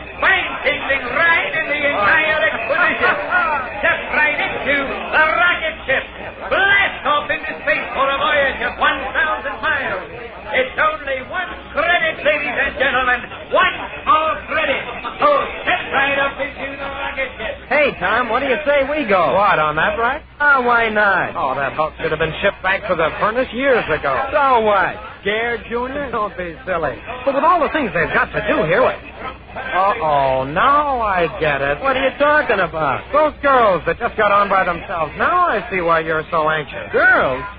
What do you know? I never even noticed. I'll bet you didn't. Honest. But they are a couple of space dolls, Junior. Come on, let's get some tickets. 5 more seats, ladies and gentlemen. 5 more opportunities to leap like a gazelle into outer space. 2, please. 2 tickets for the space cadets who live in the great velvet skies. Just can't stay away from it, eh, boys? I only hope that old tub of yours can make it. Shut up, wise guy. Yes, Cadet, I agree with you. Everyone should take this trip into space. But that's not what I said. Only 3 tickets left, only 3. Away, boy, you bother me. Who'll be the lucky 3? Come on, Roger, let's go. Hurry. Hey, right. Yeah, everything's set? Yeah, let's blast off. I'll be with you as soon as I sell these last 3 tickets, Morgan. I said we blast off, you fool. How long do you want to hang around for just a couple of credits? We gotta dump the stuff. Okay. I'm just as anxious to get to that time capsule as you are. Sure. But we've been digging a tunnel to it. We gotta get rid of the dirt, which takes time, so for Pete's sake, right? Let's get going. Okay. You know, Morgan, I still can't quite believe it that the formula for opening energy locks is inside that thing. It is, though. Those space-happy scientists were so worried about the future, they put one of their biggest secrets inside the capsule. The master formula for every energy lock in the universe. I gotta hand it to you. This is terrific. Why, when they invented the energy lock, it wiped out big-time robbery. Yeah, that's right. But every safe and bank vault in the universe will be our oyster once we got that secret. I can hardly wait. You won't have to wait much longer. Very soon now, the Solar Guard's going to get one big headache. The biggest they've ever had.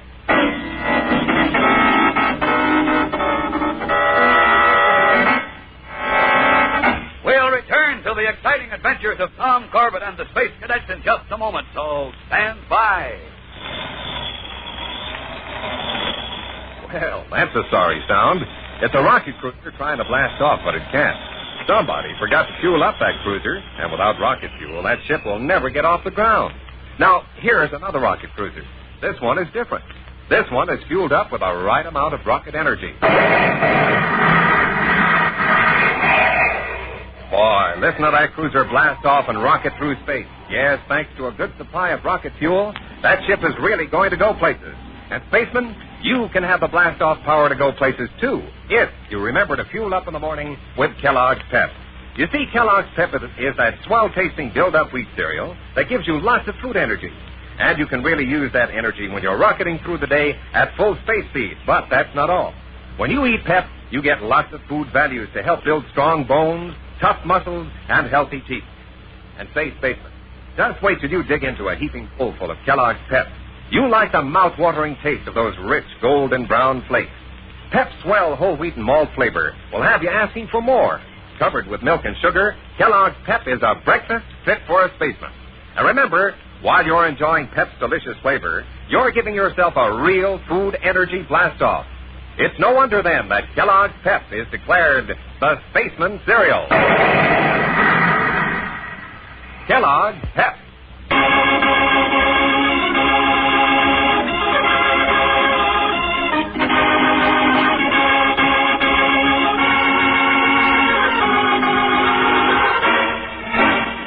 Tom Corbett and Roger Manning are at the Venusian Interplanetary Exposition, and on the Midway they see an old tub of a rocket ship. Amusement features, which offers short trips into space. Roger spots a couple of pretty girls buying tickets for the ride, and persuading Tom to go along is all settled for an interesting evening. But neither of the boys knows about the sinister project which the concessionaires who run the ship have underway. Everything all set, Morgan? Yeah, one more shot of thrust and we're out of Venus's atmosphere. Then we can unload the stuff. Okay, here we go. That ought to take us up around 1,000 miles. Okay. Set it on automatic. Then come aft and give me a hand. And don't forget to tell all the suckers to stay in their seats. We don't want them getting nosy.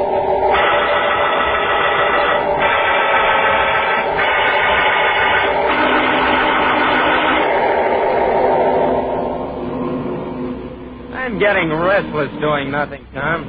Guess I'll go up and throw a little charm at those dolls. by the crater of Luna. What's that? The rocket's cut out. I hope we're in free fall out beyond the gravity pull. Take it easy, folks. Nothing to get alarmed about. We're in free fall around the planet. Just sit back and enjoy the view. Well, what's up, mister? Nothing we can't take care of. Relax. Come on, Tom. Let's give him a hand. If you'll just show us where Sit down. We don't need any cadet punks getting in the way. Why, you overweight space jockey? I know more about rocket ships than you'll ever learn. One more crack and I'll blast your ears off. Now sit down. Hey, don't Take shove it easy, me. Roger. He's the skipper of this spoiler, and in space, he's boss. You bet I am. Now keep your bloody quiet or I'll report both of you to the academy. Hey, Rice. Come on. We gotta fix that reactor unit. Yeah, I'm coming. Now just take it easy, folks. We'll be back on Venus in less than an hour. You ought to know better than that, Roger. A skipper is a skipper, even aboard a piece of junk. Yeah, but I don't like to be called a punk. Why, I know more about reactor units than Reactor units? Sure. Didn't you hear what the fella said? But this is a chemical fuel burner, Roger. Why an atomic unit?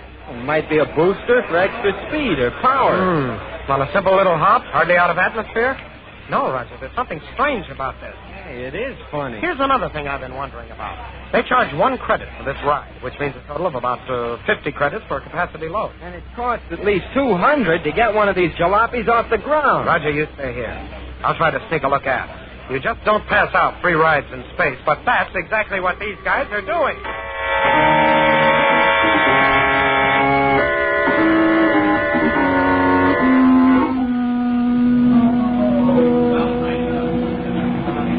Spot anything aft, Tom? I'm not sure, Roger. All I could see was a dust cloud. Well, that's no help.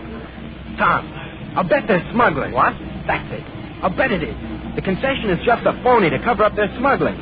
Lets them take a load of stuff up without a customs search. Then, when they're far enough out... They can dump it in free fall. Right, for someone else to pick up later. Stand by for deceleration. Coming in for touchdown. Secure your seat straps.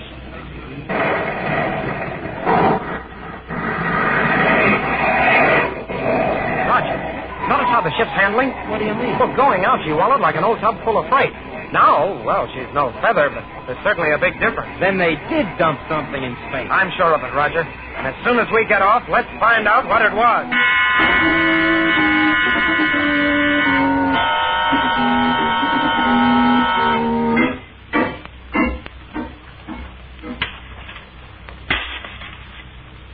Hey, Morgan, hurry up, will you? It'll be daylight soon. I'm taking as fast as I can. You realize, Vice, one more bag of dirt and we can reach the capsule? There, I'll give you a hand. All right. There. We got it on the lift. Now turn on the juice and let's right up to the top. Okay. We can load the dirt right out of the ship. Right. Get the cutting torches at the same time to burn into the capsule with.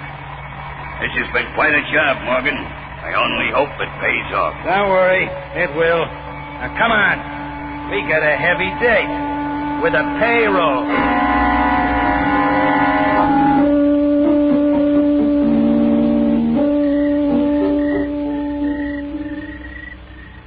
See anything, Roger? No. It's pretty dark over there by that office. We've been watching that shack of theirs all night. I can't understand why nothing's happened. They're asleep, Junior, which would have been a good idea for us, too. I guess you're right. Roger, look. What? The door's opening, see? Keep down. One of them's coming out. Yeah. Tom, that guy's all bent over, carrying something on his back. Looks like a heavy bag.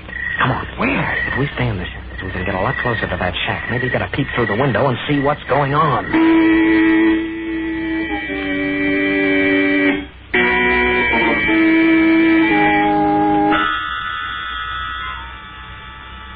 How you doing, Morgan? Just stowed the last bag aboard. Believe me, Rice, one more load like that, I'd have fallen on my face. I got the torches. Let's get down the shaft right now and open up the capsule. I'll raise the trapdoor. Okay. Step aboard the lift. All set. Throw the switch, Morgan. Hey, Junior, did you see what I saw through that window? I certainly did. Those characters have dug a shaft right under this shack. But why? What's down there? Tom, we better report to the solar guys. We ought to know more before we do that. Let's get down that shaft, Roger, fast.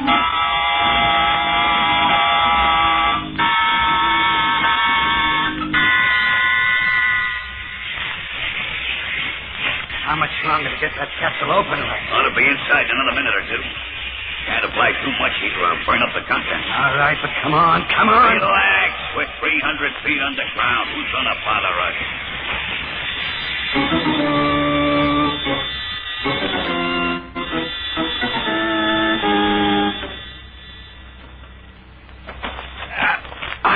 Roger. Okay. But sliding down this rope is no picnic, even though Venus gravity isn't as strong as Earth. Keep your voice down. I see a ball of light down below us. I know what we're going to find when we get to the bottom of this thing. You do? Yeah. A white rabbit. This is the hole Alice in Wonderland fell into.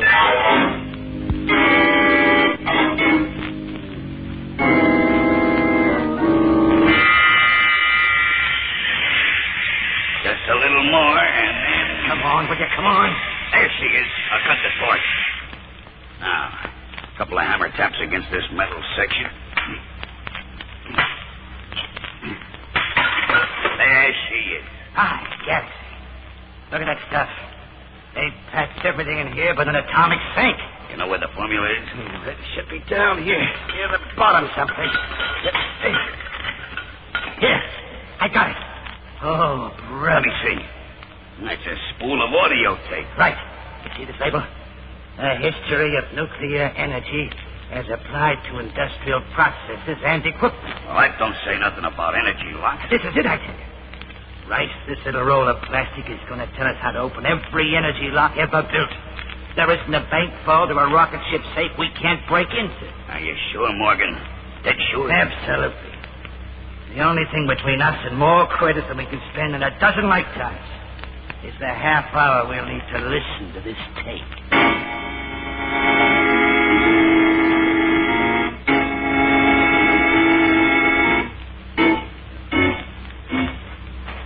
Careful, Roger. Don't trip. Watch yourself. Don't worry about me. We still can't figure what those guys Roger. are. There's a light coming from around that bend in the tunnel. We better get back. No place to go. We'll have to make a fight of it. Okay, by me. Baseman's luck. All we have to do now is seal out the top of the shaft, dump that last load of dirt. Now, Roger! Get back, boys! Hey, Roger, watch out! He's got a ring! I know how to use it. Oh, Roger! All right, Cadet, if you want to stay and try something. Those cadets, the ones that got nosy on the ship. They won't get nosy anymore. What are you going to do with them? Not a thing.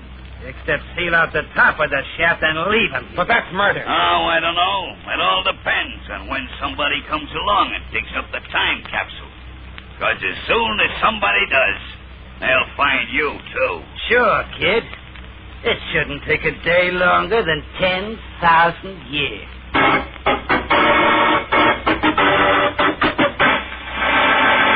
We'll return to the exciting adventures of Tom Corbett, Space Cadet, in just a moment, so stand by.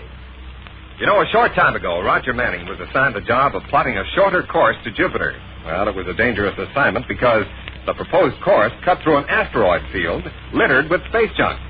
Space Academy made a special tele-recording of this operation. Here's a portion of it. Radar bridge, Manning speaking.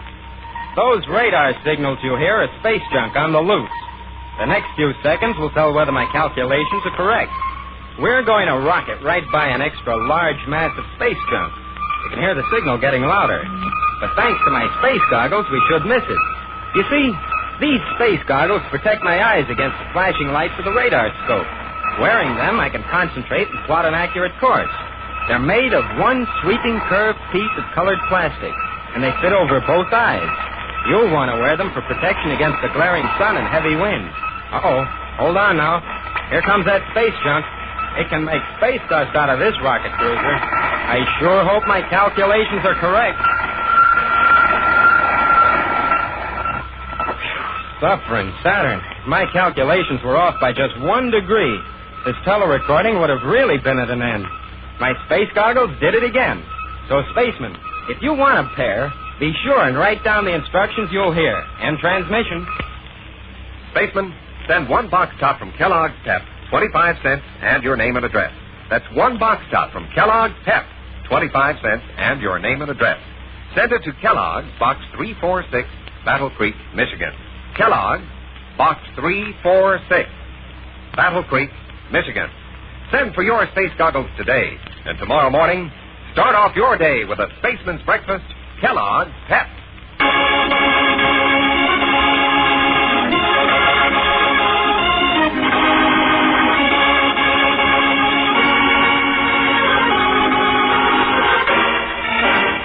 The Attempting to discover what is behind the suspicious actions of Eddie Morgan and Bill Rice, Tom and Roger follow the two unscrupulous men to the bottom of a deep shaft, hundreds of feet below their innocent-looking office building in the middle of the Venusport Exposition. But what they have seemingly found is a death trap for themselves. Roger, for Pete's sake. Come on, Roger, wake up. What? Tom. Take it easy now. Can you get up? My noggin hurts. Feels like it's splitting. From the size of that bump where Morgan hit you, you look like you've got two noggins. Where are those guys now? Back on top. To seal up the shaft. Try to walk. Are you okay? Yeah, I'm okay, I guess. Well, get ready for work, Roger. We've got a long climb in front of us. Climb? How? They took the lift, so we've got to get out the same way we came in, on the rope, hand over hand. Oh, we'll never make it. We've got to try. Maybe with Venus gravity. Roger. If that's what I think it is... Way ahead of you, space boy. Let's cut the ropes and let the lift drop. The only thing that'll get us out of here now is a pair of wings.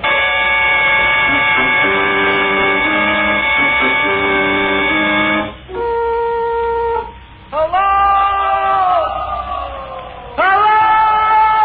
Save your breath, Roger. No one can hear you. Besides, they probably sealed over the top by now. I guess you're right. There was only some way we could get a message out if we even had a communicator. Well, we haven't, so... Roger, we're a pair of fools. Speak for yourself, Junior. What do you mean? The capsule, you dummy. Come on. Here we are. What are you doing rummaging around in there? Looking for something. And here it is. A portable belt communicator. Right. Part of the scientific equipment put into the capsule to show the men of the future how we communicated with one another. Well, blast my jet. No, Roger, not yours. Morgan's and Rice's. This belt communicator is the first step in getting them on a prison asteroid.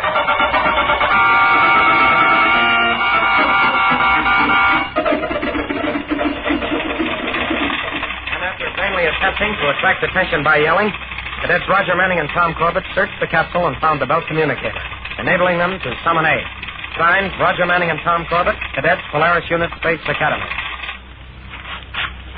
I still don't know if that little bit of foolishness doesn't deserve 50 demerits. Of all the space-brained idiots. Oh, we had to find out what they were doing, Captain Strong. Oh, did you? Why, yes, sir. Didn't we? Cadets, I know this will come as a shock to you, but at Space Academy, has anyone ever told you to solve all problems single-handedly? Why, I guess not, Captain Strong. All right. Next time, get help. Yes, sir. Have they found out what those two wanted from the time capsule? Not yet. But at Solar Guard headquarters, they're afraid they can guess, and if they're right... Well, that may be the report now. Just a moment. Captain Strong here. Yes, Colonel? I see. Nothing else taken. And no reports on the men. Thank you. Captain, is it bad news? Yes, boys. There's a spool of audio tape missing from the time capsule. Audio tape? That's bad? So bad that the entire Solar Guard is being alerted to capture those two men. Well, what's it about, sir? The secret of the energy lock is in their hands. We've got to find those two, or there's not a secret, not a treasure anywhere in the universe that's safe.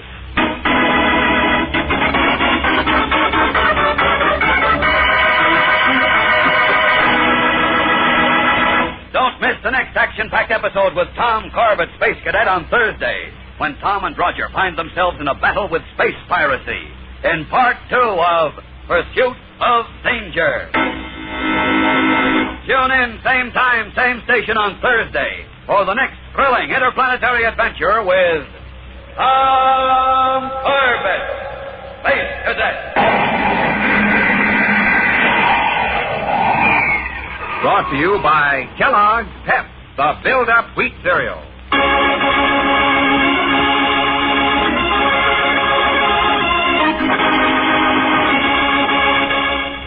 Tom Corbett, Space Cadet, starring Frankie Thomas, can also be seen on television and appears in the comic sections of many of America's leading newspapers. Look for it daily and in weekend editions. Featured in the cast were Jan Merlin, Edward Bryce, and Ivor Francis. Today's program was written by Richard Jessup and directed by Drex Hines. Jackson Beck speaking. Kellogg's Raisin Bran, raisins and bran flakes too. They're out of this world, they're out of one package. Kellogg's Raisin Bran, Kellogg's raisins are honeycomb coated to keep them tender. The bran flakes crisper. Kellogg's Raisin Bran. Raisins and bran flakes too. They're out of this world. They're out of one package. Kellogg's Raisin Bran. Eat Kellogg's Raisin Bran. Eat Kellogg's Raisin Bran.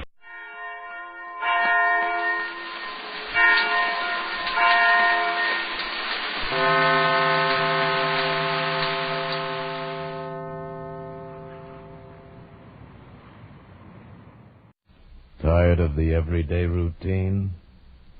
Ever dream of a life of romantic adventure? Want to get away from it all? We offer you Escape. Escape, designed to free you from the four walls of today for a half hour of high adventure. Escape, brought to you by your Richfield gasoline dealer and the Richfield Oil Corporation of New York, marketers of Richfield gasolines, motor oils, and other petroleum products. Look for the Richfield Eagle on the cream and blue pumps.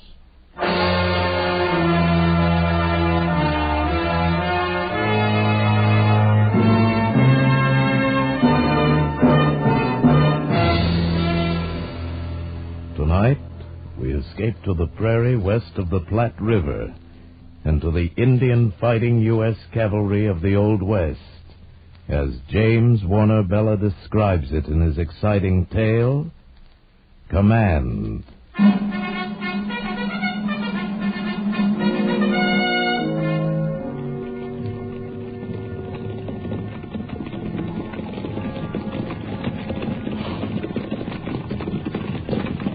Brittle, sir. Yes, Sergeant. Here comes Lieutenant Cohill back with the patrol. Yes, I see him. Halt the column. Yes, sir. Helm! Helm! Helm! Helm! Helm! Hand me my field glasses, Sergeant. Yes, sir. Here you are, sir. Thank you.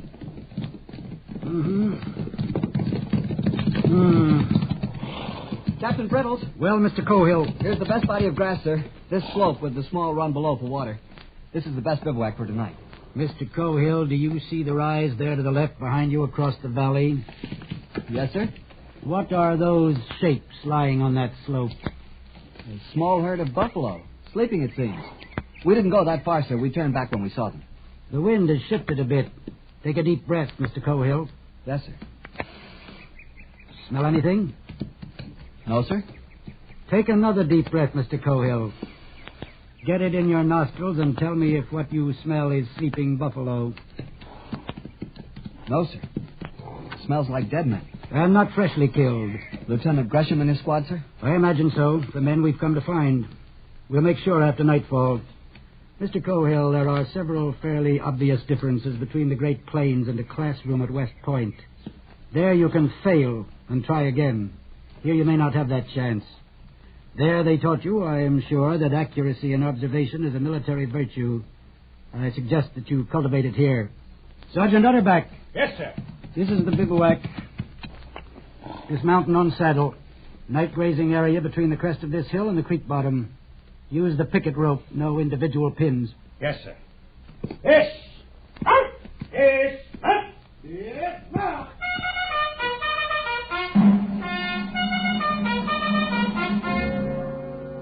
Yes, sir, Captain Brittles. No, sir, Captain Brittles. Of all the officers in the United States Cavalry, why did they have to assign me to him? A handbook soldier, over age and grade. A bitter failure of a soldier, marking time out here on the plains until he retires, taking up space in the table of organization, standing in the way of younger and more aggressive and, yes, more capable officers. My father wouldn't be guessing. Father would be over yonder right now to see if those corpses are really Gresham and his men. Father would have made sure instead of losing time making camp. The broken rattle Sergeant Utterback had found at noon showed clearly. Sir, that broken rattle the sergeant found. Yes, Mr. Cohill? What, we crossed the trace of that Sioux war party at noon today? That could have been the trail of a Cheyenne war party. Or Comanches or Apaches. They all make rattles like that from the ends of buffalo toes. But if they were Sioux, they couldn't be more than 30 miles to the north in the Deadlands. They're afraid of ambush, so they'd be camping away from timber and near water. 2 hours rest and we can be at the upper reaches of the river by dawn, sir, ahead of them. Mr. Cowell, I have no orders to be anywhere by dawn or any other time. My orders are to find Mr. Gresham's patrol and, having found it, return to Fort Stark and report it. I think I've found him. I'll know as soon as the moon rises and I go over and take a look. Water the mounts in half an hour. Yes, sir. Mr. Cowell! Sir? Reading minds is an uncomfortable habit, but one I have never been able to lose. Yes, sir. Look at the other side of it. Suppose that war party was Cheyenne, which they might be instead of Sioux. They wouldn't be in the Deadlands. Cheyennes would head for timber along the lower Mesa Roja. So would Arapahoes, Kiowas, or Comanches. They'd all bivouac in the open timber. And, Mr. Cohill, they all make rattles out of buffalo toes. Yes, sir. Pass the word to Sergeant Utterback that dinner will be at 6:30, but the bugler will not sound calls. Yes, sir. And, Mr. Cohill. Yes, sir. There is no shortcut to the top of the glory heap. So we'll not run all over the West tonight looking for one.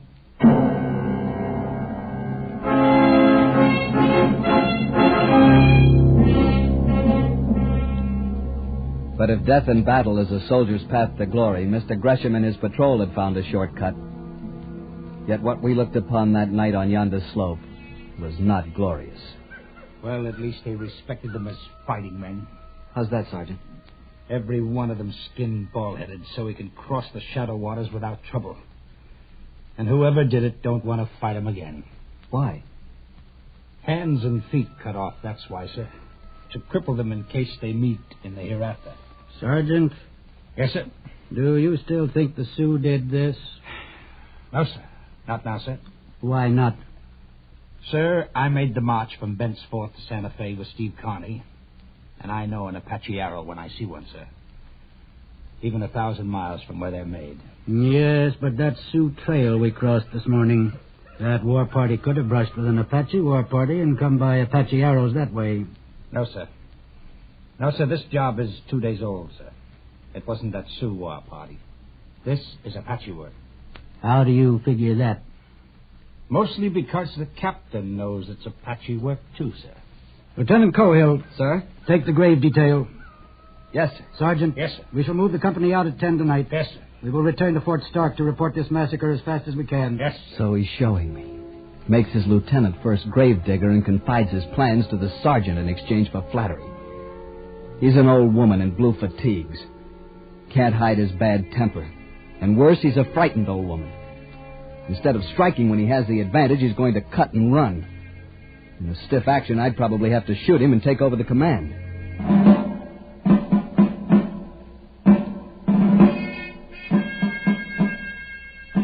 A grave doesn't take long to dig in the soft black earth of the plains.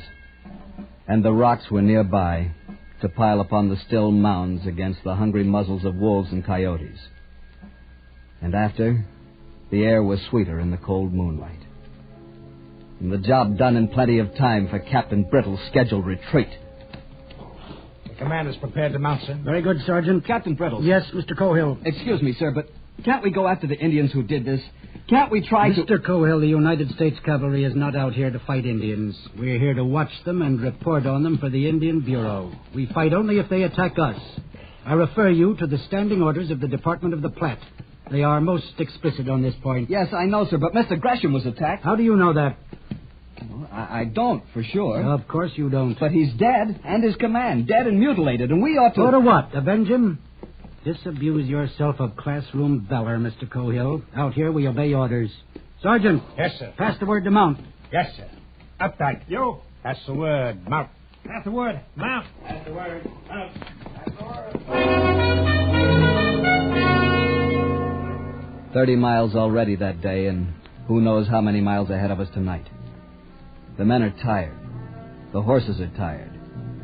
Cavalry is a delicate arm of the service, Captain Brittles. Hour after hour, as the moon threw our lengthening shadows ahead of us. Hour after hour. Walk 30 minutes, trot 5 minutes, dismount and lead 10 minutes, unbit and graze 15 minutes, every hour. Hour after hour. Got a chaw of eat and tobacco, Middendorf?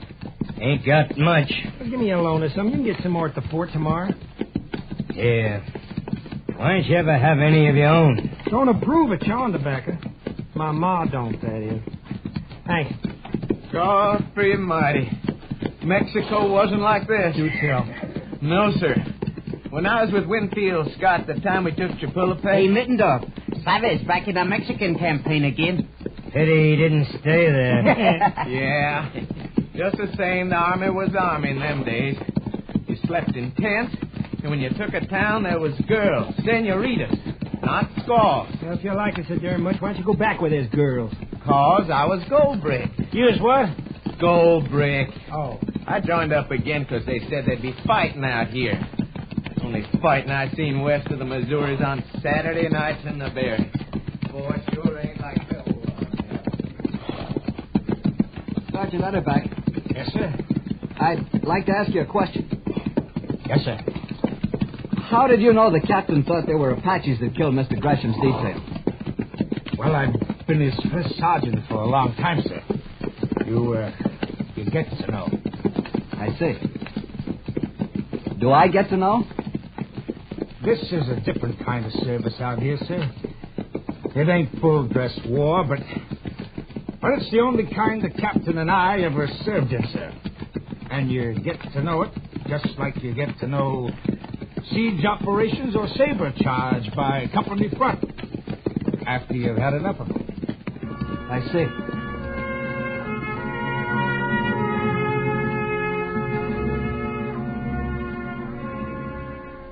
Five hours on the way now.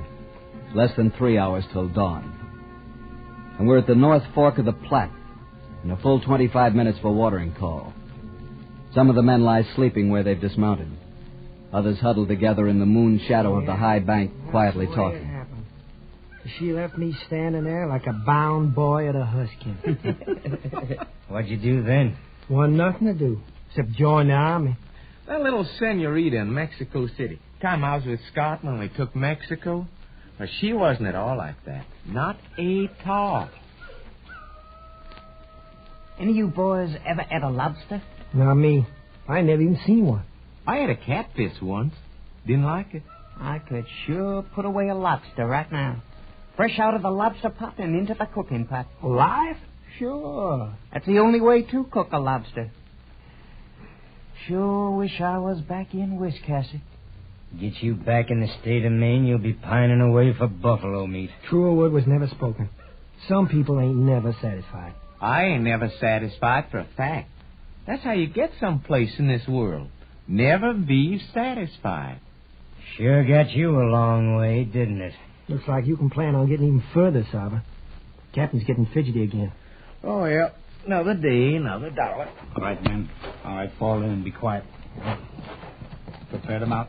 Pass the word. Prepare to mount. Pass the word. Prepare to mount. Pass it. Prepare to mount. Mount. Mount. Route step. Forward. Route step. Forward. Route step. Forward. March. Go. Go.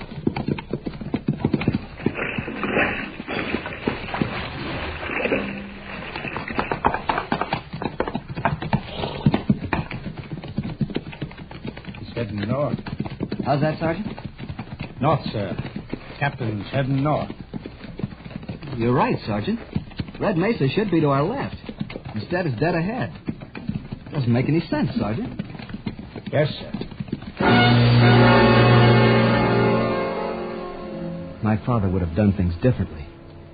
In the cold, dying moonlight, I could imagine him. Young Major Cohill riding out of St. Joe to convoy the wagon trains bound west on the Oregon Trail. What a figure he must have been out here in the old days when the Missouri River itself was the jumping-off place. Killer Cohill, as men had called him. But the wide-roaming Arapahoes had another name for him. Blue Devil with eyes in the back of his head. By this time, Father would have cut those Apaches into coyote meat as they lay sleeping around their smoldering campfire. Mr. Cohill. Mr. Cohill, sir. Yes, Sergeant? Were you dozing, sir? No, of course not. I was just thinking. Captain Biddles wants you at the head of the column, sir. Thank you, Sergeant.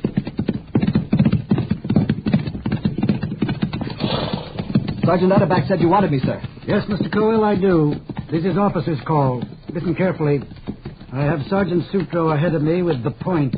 You will relieve him with 8 men and push forward fast. Yes, sir. Do you recall the ford across Red Mesa Wash? Yes, sir. We crossed it yesterday. Exactly. There is a knoll on the east side of the wash. A knoll that is crossed by the trail from the top of the mesa. I remember, sir. Be on that knoll before dawn. Build a bivouac fire as soon as you arrive. Do what, sir? Build a fire. I want to know when you get there. But I can send a messenger back to tell you when I arrive. I want everyone else for miles around to know it, too. Build a bivouac fire, a squad fire. No larger. Yes, sir. Should you happen to be attacked, you are to hold that knoll, fighting on foot. Remember, the dawn light can work for you, but it can also fool you in this country. So don't shoot until the last possible moment. But I don't understand. You don't have to. You have your orders. Yes, sir. Move out, Mr. Cohill. You're the bait on my hook. Wriggle.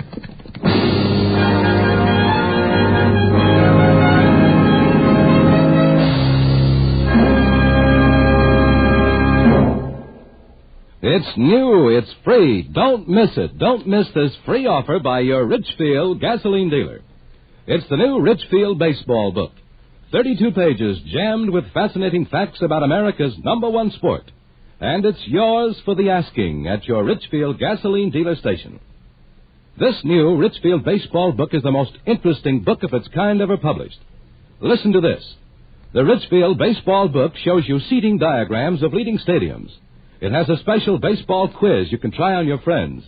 It has a special page on which you can try your skill at picking pennant winners. It has a spring and summer calendar. That's right. The Richfield baseball book has all that, plus Major League schedules, many minor league schedules, and World Series box scores. So be sure to get your free copy tomorrow while the supply lasts. Drive in where you see the Richfield Eagle on the cream and blue pumps. Ask your Richfield dealer for your free copy of the new Richfield baseball book. And now we return you to Escape. You knew Red Mesa was there only because the stars stopped where it stood. The moon was a honey ladle spilling blackness over the edge of the plains. Then the jagged teeth of the Rockies broke it into ragged potsherds. And it was gone. It was dark. Black dark. Cold dark. The squad fire sputtered and took and pushed the night back a little. This was different. This was command. This was the final moment of the soldier's heritage. To stand ready to fire and be fired upon. To kill and be killed. And it wasn't at all like you expected. It just plumb scared you. Don't stand still, Mittendorf. Keep moving a little all the time. And slap those mounts. Keep them moving, too. Yes, sir. Lieutenant, sir? How come the captain sent us up here to sashay around on the top of this little old hill? He said we're the bait of his hook. Huh? The decoy.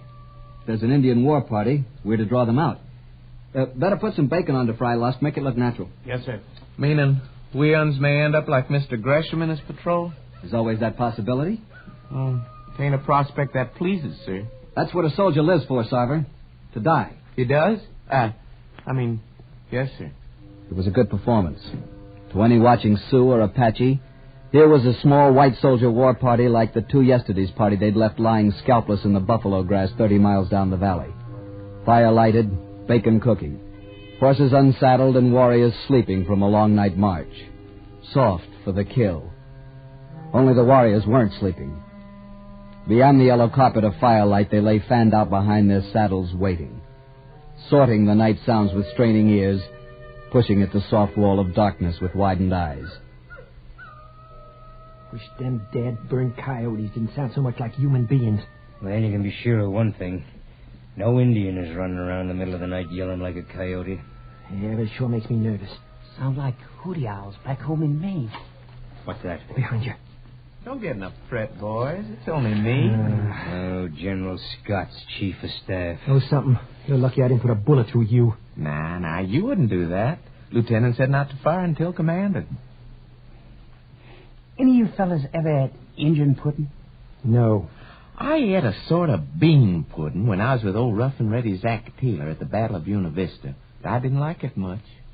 Was you with Napoleon at Waterloo? Nope, but I've been talking to the lieutenant. Naturally. What's the word from headquarters? It's made of cornmeal and molasses. What? Injun pudding. seen any savages yet? No, and don't expect to yet. Why? There ain't an Indian west of the Missouri who'll come out and fight at night if he can help it. Yeah, that's right. They're afraid of taking a chance of being killed at night. They believe if a warrior's killed at night, he'll be blind when he gets to the happy hunting grounds. Well, then what are we worrying about? Who's worrying? Not me. Oh. And you can start worrying. Huh? Dawn's coming. To make out the mesa plainer. Sure would like some Indian pudding for breakfast.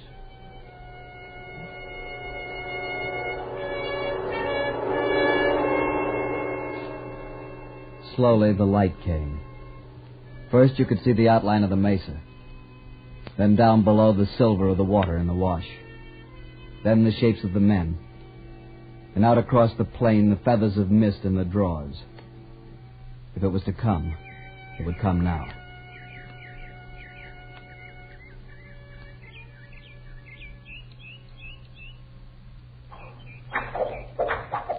Hold your fire, men. Arrows. They're shooting arrows. What you expect? They're Indians. What was that? Hit one of the horses. Here they come. Oh, my leg. Hold your fire. Hold it.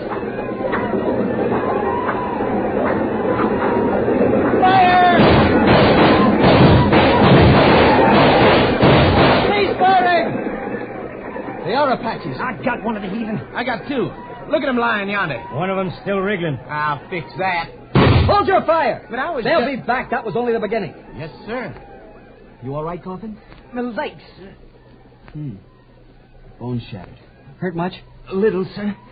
Those arrows are sure wicked. Go right through a man if they don't hit bone. Do tell. No action in the new army, huh, Sava? Well, it ain't exactly like your pull-a-peck.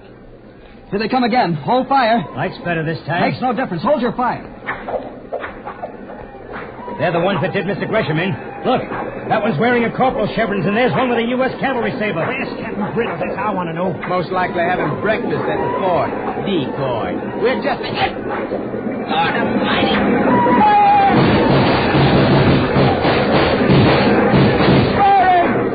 Well, I took care of almost half of them. They'll be back.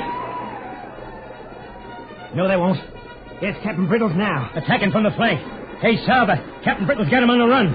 Hey, can you pull this tarnation arrow out of... Down below the knoll, the remains of the Apaches were streaking for the open plains with Captain Brittles' men overtaking them, cutting them down with thirsty sabers and pistoling the ponies as they ran.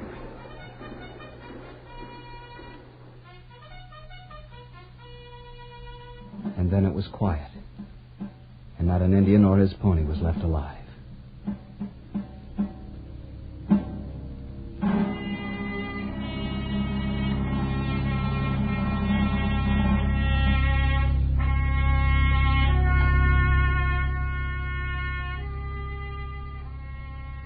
Coffin sat propped up against a saddle, lighting his pipe, his shattered legs stretched naked and useless before him.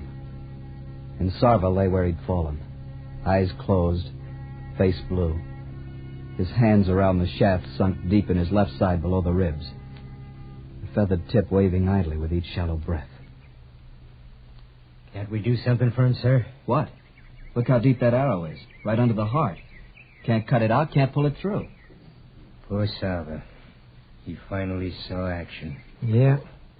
I can hear him now telling St. Peter about the time he beat the Apaches under Cohill.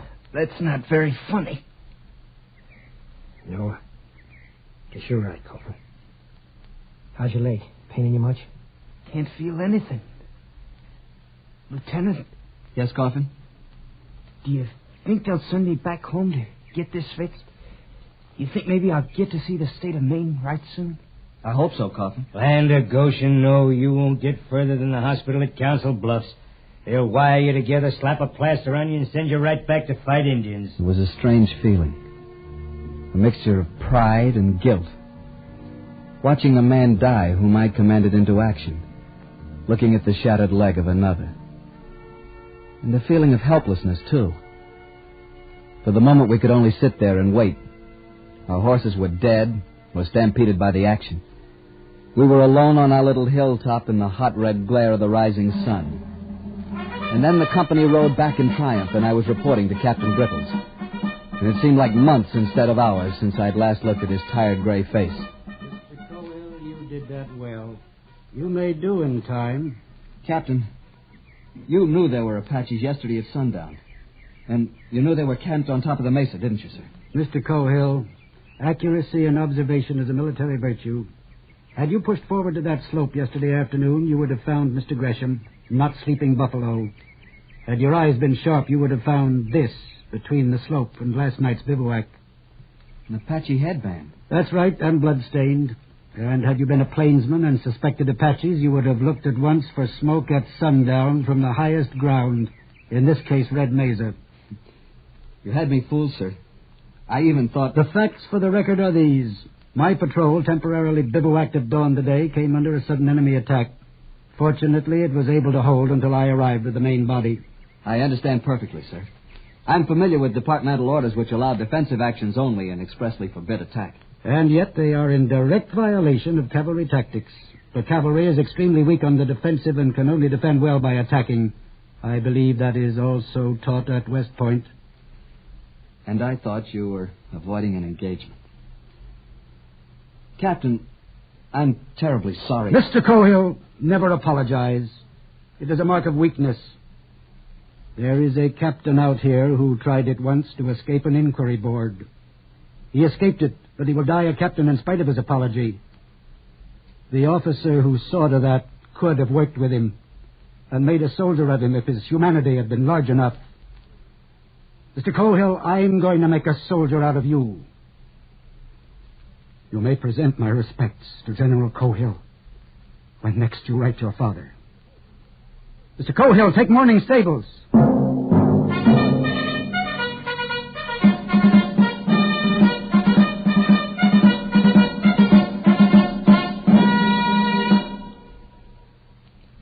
If you drive a car, remember this strange-sounding word, xylene. Xylene is one of the highest octane gasoline components known to science. Today, all Richfield gasoline contains this powerful super-octane component, xylene.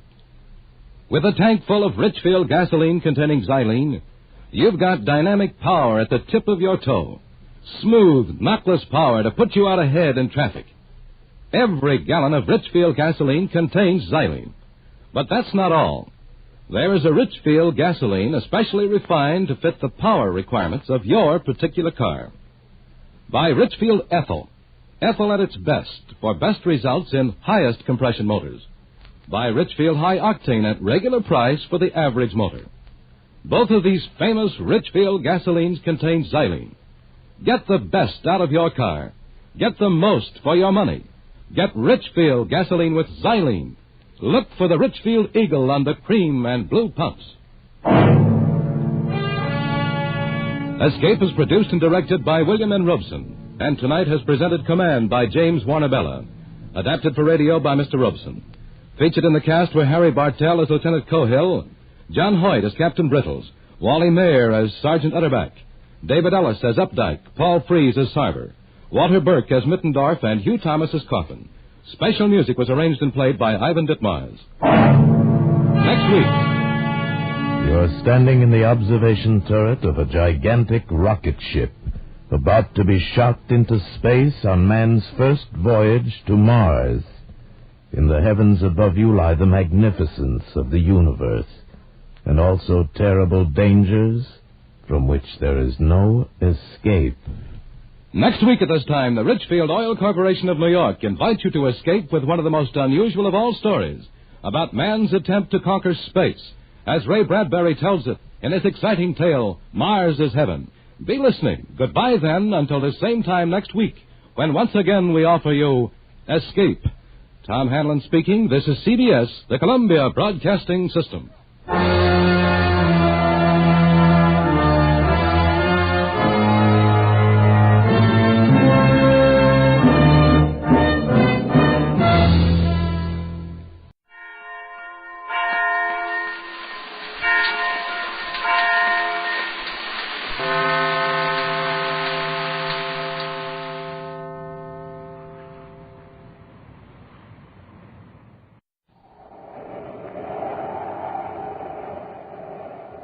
Wheat Chex, Rice Chex, and Good Hot Ralston present Space Patrol!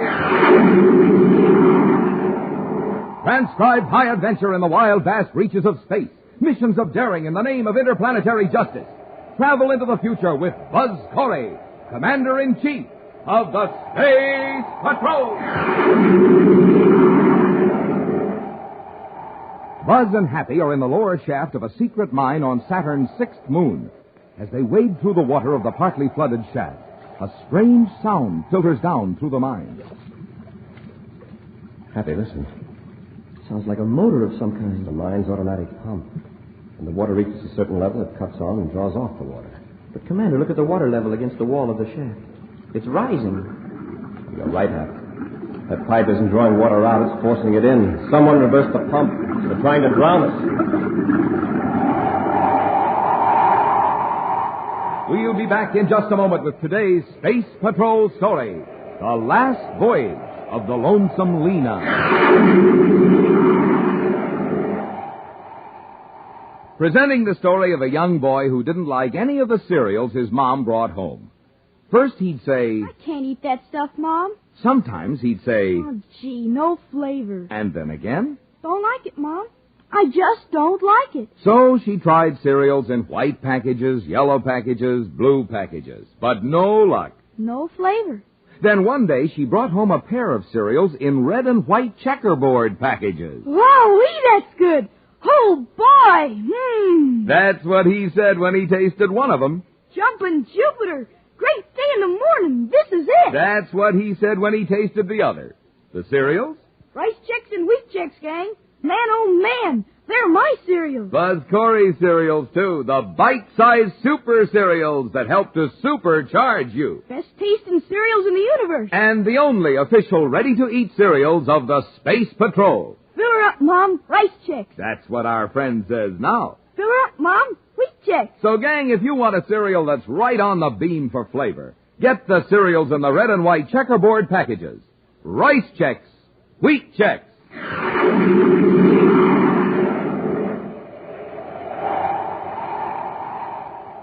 Saturn's number 6 moon, Titan, has become increasingly important to the commerce of the outer planets. However, rumors of illegal activity on Titan have caused Commander Corey to send Tonga, his assistant security chief, to the Saturn satellite to investigate. Now, Buzz and Happy aboard Space Patrol battlecruiser Terra 5, headed for Titan, are talking to Tonga by spaceophone, as she reports from the satellite's chief settlement, Titan Center. So you find that the chief black market items are processed foods and medical supplies, huh? That's right, Commander. What about those reports we received in the uranium mine? Was there anything to the sabotage rumors? Well, there was no actual sabotage, but about 2 weeks ago, a couple of men did try to get inside the guarded area. Were they captured? No, they got away. But there haven't been any recent incidents. Have you found out who's behind this black market food situation? No, but there's a lot of talk about a Captain Kruger. Captain Gustav Kruger? Yes, he's the one. He's quite a legend in this part of the solar system. I think I've heard of him, Commander. Isn't he that old-time space pilot who has the broken-down cargo ship? Yes, Happy. Lonesome Lena, he calls it. He's been shuttling back and forth between Saturn's moons for years. I've never heard of him being mixed up in anything dishonest. Who gave you this information? A man named Sherwin McCurdy, for one. He's behind a lot of this new development in Titan. Kruger has given McCurdy some trouble, but I don't think McCurdy takes the old gentleman too seriously. Have you met Kruger? No, not yet. He just got back from Saturn. He's at Titan Central Spaceport repairing his ship. We'll have a talk with him when we land. Meet us at the spaceport and we'll go over together. Yes, sir. Corey out. Well, stand by for landing, Happy. Standing by, sir. Kill rockets. Rockets out. Hit repeller ray. Repeller ray on, sir.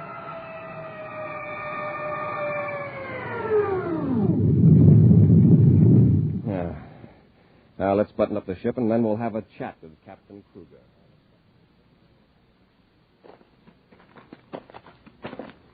So that's the Lonesome Lena. Boy, that ship must be 100 years old. Well, not quite, Happy, but it has seen a lot of service. It's so patched up. And look how it's pitted with meteor hits. Only a real space pilot could keep it in operation. Is that Kruger coming down the ladder? Yes. Captain Kruger! Oh, Captain Kruger! He looked right at us and then turned away. Oh, I told you he was independent. Let's get over there. He's checking the hatch.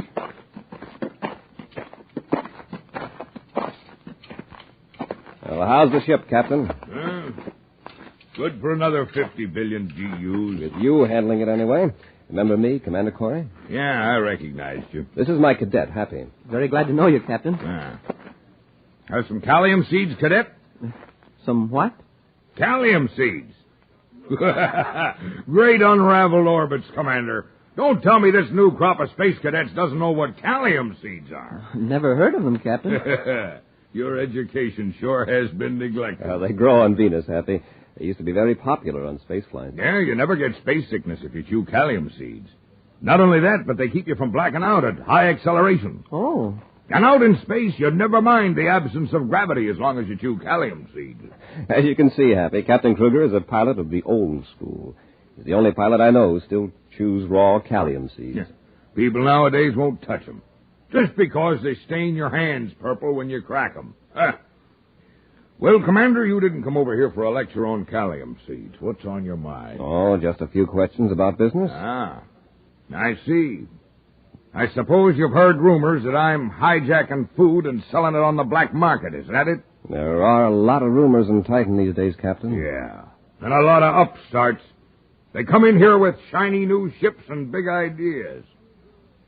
They act like I don't belong. I'm getting shoved around, Commander. But I'm not going to take it. I never have. I'm not going to now. Well, now, if you'll excuse me, I got some repairs to make. Lonesome Lena's in pretty bad shape. All right, Captain. Come on, Happy. Let's find Tonga. You can tell them for me that if Sherwin McCurdy promised delivery, they'll get it. We're a little short of spaceships here on Titan right now. Hey, look, stall them off. Promise them anything. I'll call you back later. Come in. McCurdy, I want to work with you. Well, Captain Kruger, glad to see you. Put your hand back in your pocket, McCurdy. Well, what's the matter, Captain? You seem angry. Why wouldn't I be? For 10 years, I've been setting the old Lonesome Lena down on Titan any place I wanted, or on any moon in the Saturn system. Folks were mighty glad to see me whenever I rocketed in, until your crowd got here.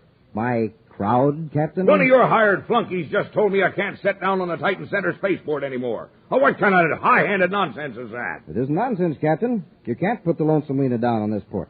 Well, that old bucket of bolts you call the Lonesome Lena's a menace. If I had my way, I'd report you to the Space Patrol. They'd melt up that old hulk. Oh, you would. You'd melt up a ship that has helped keep people alive for the last 40 years out here on these moons. Ship's out of date. It served its purpose. Now it's finished. Who are you to decide whether the Lonesome Lena's finished? One patch on that old battered hull is worth 10,000 of you. Melt her up, would you? I warn you, McCurdy, if you ever say that again, I'll slap you. Take your hands off me. Take your... All right, Captain, that's enough.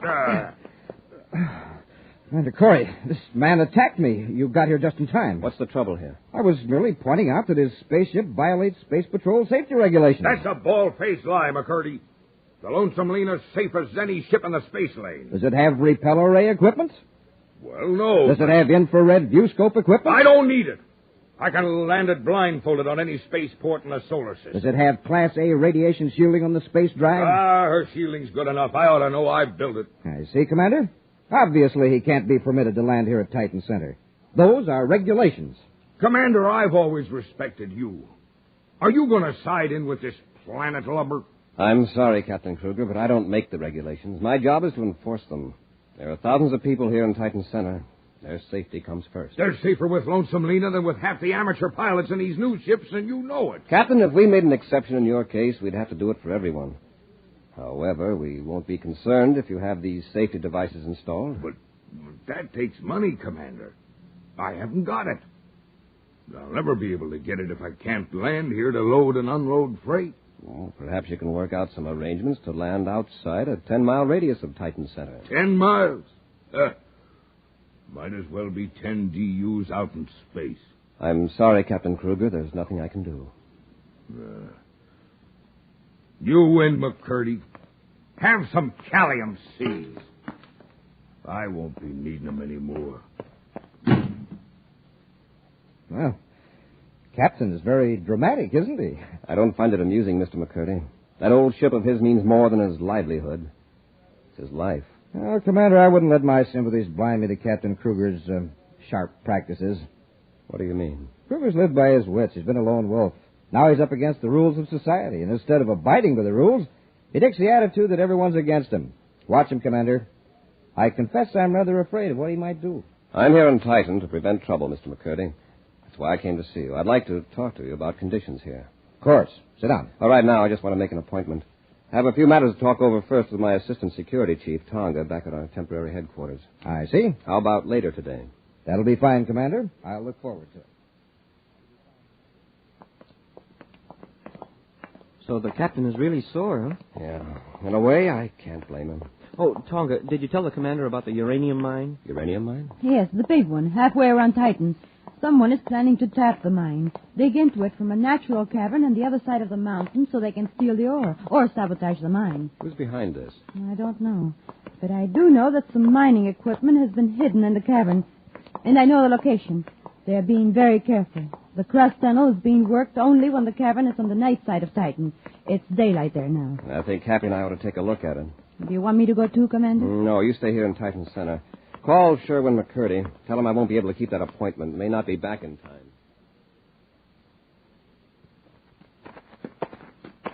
There's the mouth of the cavern, sir.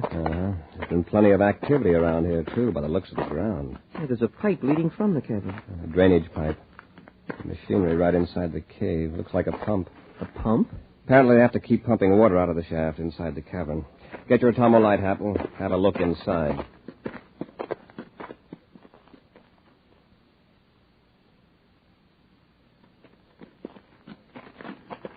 Don't bump your head when you go through this opening, Happy. I wonder how close we are to the regular mine. It's hard to tell. Hey, we're in water over our ankles. Oh, the shaft can't go much farther. We must be halfway into the mountain by now. The water's getting deeper, sir. It's nearly up to my waist. Yeah. Listen.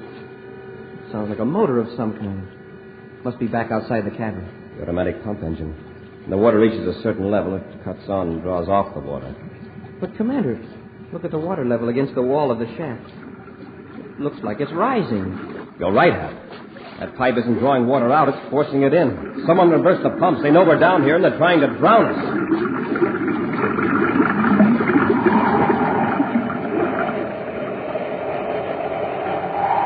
We'll be back with Space Patrol in just a minute. They call him Whizzer, and there's not another boy in the neighborhood who can play basketball half as well. What's your secret, Whizzer? No secret. I just get supercharged every morning. You mean you have a good breakfast with a checkerboard super cereal? You bet. Rice Chex, Wheat Chex, or Instant Ralston. That's how Buzz Corey gets supercharged. That's how I get supercharged. Say, how about those Chex? They're plenty delicious, right? I'll say. And they're bite-sized. And they're the only cereals in the universe that have that modern bite-sized design. And there's only one cereal in the universe like Instant Ralston. I love it. That's the hot super cereal. Helps you to think fast, act fast. And play basketball fast. You said it. Instant Ralston is a cereal for winners and whizzers. That's what you are, a winner. How about you, gang? Wouldn't you like to be Whizzer? Get supercharged. Eat a good breakfast with a checkerboard super cereal. Don't wait. Get 'em today. Rice Chex, Wheat Chex, good hot Ralston.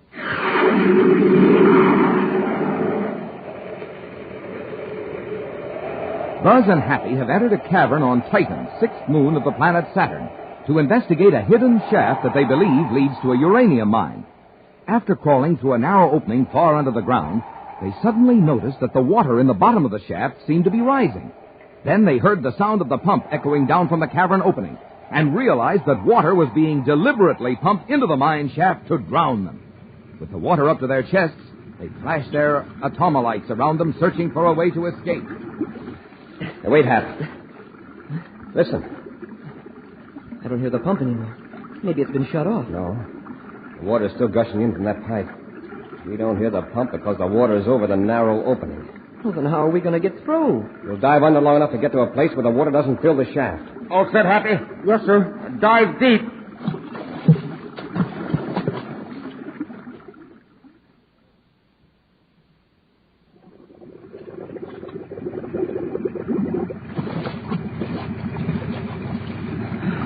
We made it. Yeah. Hey, the water's not even up to my hips here. We're on an upward slope of the shaft. Come on, Happy. Let's get out of this place.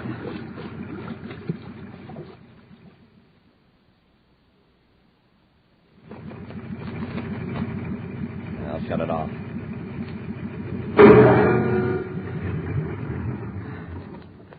Well, there's no sign of a ship around here, sir, except ours. Whoever did this has certainly finished us off. I'd sure like to find out who it was. Happy. Look there on the ground. See what's scattered around the pump? Calcium seeds. Right. Well, I guess we know who turned the pump on, sir. I've known Captain Kruger a long time. I can't imagine him doing a thing like this. Shall I pick up some of these seeds, sir, for evidence? Yes. Then let's get back to Titan Center. I don't understand it, Commander. I don't see how Kruger or anyone else knew that I told you about the secret mine. He could have seen our ship headed that way and followed us in Lonesome Lena. Well, if he did, he must be working with a gang. While you were gone, something happened here. Oh? Some antibiotics were stolen. Several thousand credits worth. The worst part of it is they're urgently needed at a hospital in Saturn. There's an epidemic of Zeta virus at Saturn City. Well, can't they send medicine in from some other planet? Well, this particular antibiotic is made here on Titan. There is some on the other planets, but there isn't enough time to get it. And if a supply of the medicine isn't taken to Saturn very soon, the doctors say a lot of cases will prove fatal. Yeah, there must be some more of that medicine here on Titan. Maybe McCurdy can help us out. I've already talked to McCurdy. He said he's contacted every possible source. The thieves stole every bit of it and will now hold out for a fancy prize. Well, they won't have to hold out long. Commander, do you think Kruger's mixed up in this, too? We're going to find out, Happy. Let's find the Lonesome Lena. Corey! Captain Kruger! I won't be persecuted. Not by the Space Patrol or anybody else. I'm getting a raw deal. And if you're as fair-minded as I think you are, you'll agree with me. Is the raw deal you're getting as bad as being nearly drowned in a flooded mine? Huh? What are you talking about? Show him the evidence, Happy. Yes, sir. Recognize these, Captain? Well, of course, they're calcium seeds. We found them by the pump, Kruger. Pump? What pump? In the opening of the secret shaft near the uranium mine. I'm not interested in any uranium mines. I want justice. Commander, look what that McCurdy has done to me now. You see this paper? It's a doctor's order telling me I can't make any more commercial space flights. McCurdy has been trying to get the official doctors on me for months. We finally succeeded. They gave me a checkup, and I'm grounded. Let me see that. For 6 hours, they gave me tests. Heart, blood pressure, metabolism, the works. This is Dr. Greer's signature, all right. Yeah. But just read what he says. Captain Kruger's condition makes any further space flights extremely dangerous. As a space physician, I deem it inadvisable for Captain Kruger to be permitted to operate any commercial spacecraft for reasons of his own safety and the safety of others. Signed, Dr. Melvin Greer. What am I going to do now, Commander? I'll starve to death. I'd rather go quick, blasting off on a spaceship. Just a minute, Captain. This physical examination must have taken several hours. I just told you it did. Then you couldn't have been at the mine. Mine? I haven't been near any mine. I haven't been anywhere but in the doctor's office getting needles stuck in me. And that isn't all. While the doc was working on me, there was a gang of inspectors checking over Lonesome Lena. Official Space Patrol inspectors? Yeah. That's another thing McCurdy's been trying to arrange for months. I admit I've been dodging inspection because I knew what they'd say. Me and Lonesome Lena were both out of commission. I'm sorry about that, Captain Kruger. Yeah, you're sorry. But you can be thankful for one thing. This examination clears you of suspicion. Someone has been trying very hard to implicate you in a serious crime. Well, that's not news to me, Commander. I have an idea who it might be. You mean McCurdy, sir? Now, wait a minute. I know McCurdy has it in for me, but I'd say this for him. He tried to get Dr. Greer to postpone the physical examination. Oh, he did. After trying for months to bring it about. Yeah, but it didn't do any good. The doc said I was too slippery an old cuss to take chances with. So I was stuck. Happy. Tonga, we're going to find McCurdy. Captain, you stay around close in case I need you. Don't worry, Commander. I won't be going anywhere. There he is, sir. Heading for that atmosphere ship. He certainly seems in a hurry. Tonga, wait here. Come on, Happy. McCurdy, wait a minute. He's running for the ship, sir. McCurdy, hold it. I want to talk to you. What is it, Commander? I've got a few questions I'd like to ask. Of course. You just come from your office. From the looks of things, you left in a hurry. In fact, it looks as though you didn't intend to come back. Should that concern the Space Patrol, Commander? Possibly. Where were you going? I happen to have business at Torkman on the other side of Titan. Now, if you'll excuse me... Not until you explain that purple stain on your hand. What? That purple stain on your hands. Could it be from calcium seeds?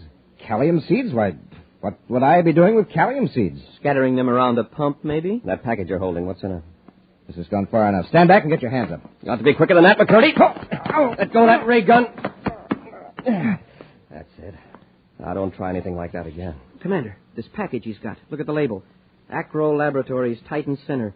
Antibiotics. This must be the medicine that was to go to Saturn. Take it back to Tonga. We'll blast off for Saturn right away. You won't get off Titan in your ship, Corey. Why not? I put your controls out of commission so you couldn't follow me.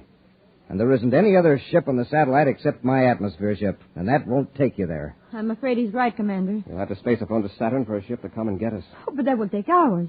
The situation on Saturn is critical. Commander! Yes, Captain?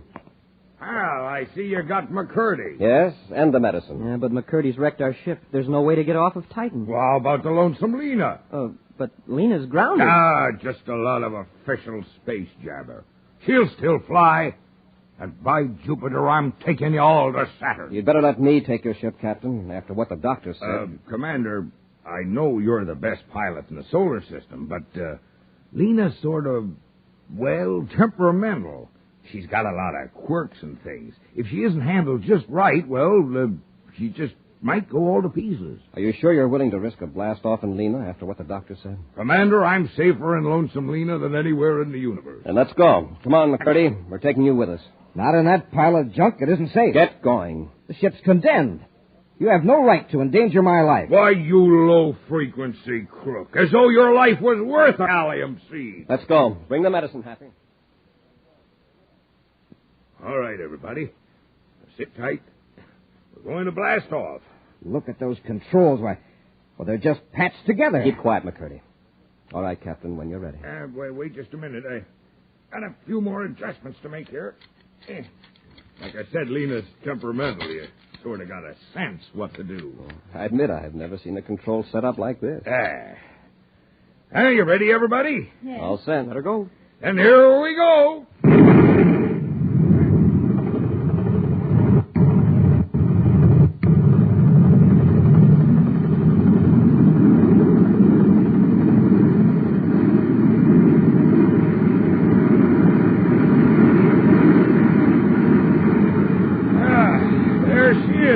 We're spaceborne. An excellent blast-off, Captain. Yeah, just like I said.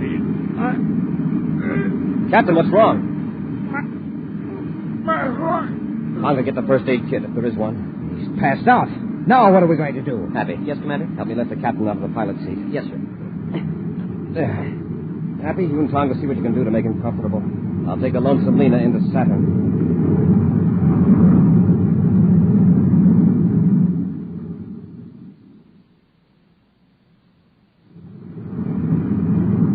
How you doing, Commander? All right, so far, Happy. We're 2 minutes out of Saturn City Spaceport. How's the captain? He seems to be coming out of it, sir. Tonga's trying to make him lie down back aft. He had me worried for a while. I hope he can take the landing. It'll be just as bad as the blast-off with this antiquated equipment. Have you space-phoned the hospital, sir? Yes. The chief physician says that if you get the medicine there in half an hour, we'll be in time. Oh, we can do that easy. Yes, I can land this Hulk without crashing. Stand by for landing. Commander! Captain Kruger! I just couldn't make him stay in the bunk, Commander. Oh, I'm sorry I conked out on you, but I see you got everything under control. You think you can handle the landing, Commander, or do you want me to... I'd better take her in, Captain, in case you... Oh, sure. But if I just might make a suggestion... But that's it! Thunder and Comets, Commander, you sure know how to handle Lonesome Lena. Here we go. Brace yourselves.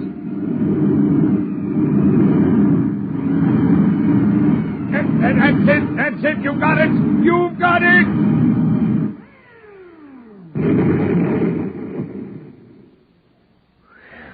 We made it. Captain, are you all right? Oh, just fine.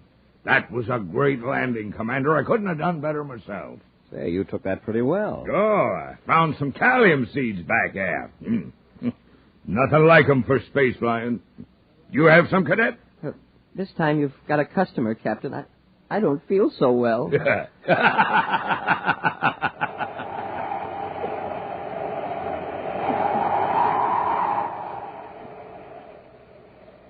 is Commander Corey. And Marvin Miller. Reminding you that pulling up to your breakfast table is like pulling up to a filling station. Give him our example, Marvin. A jet cycle has just pulled into a filling station to get its tank filled. The man has it filled with ordinary fuel. Listen.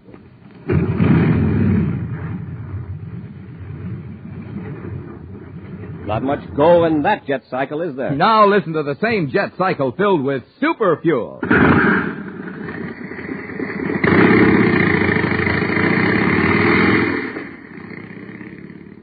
That cycle's flying like a rocket now because it's supercharged with super fuel. Same thing is true for you, gang. To get going in the morning, you need super fuel, too. So get supercharged the way space patrollers do. Eat a good breakfast with Instant Ralston, the hot super cereal. Instant Ralston helps you to think fast. And act fast. So remember, when you pull up to your breakfast table, it's just like pulling up to a filling station. You're there for fuel. Super fuel.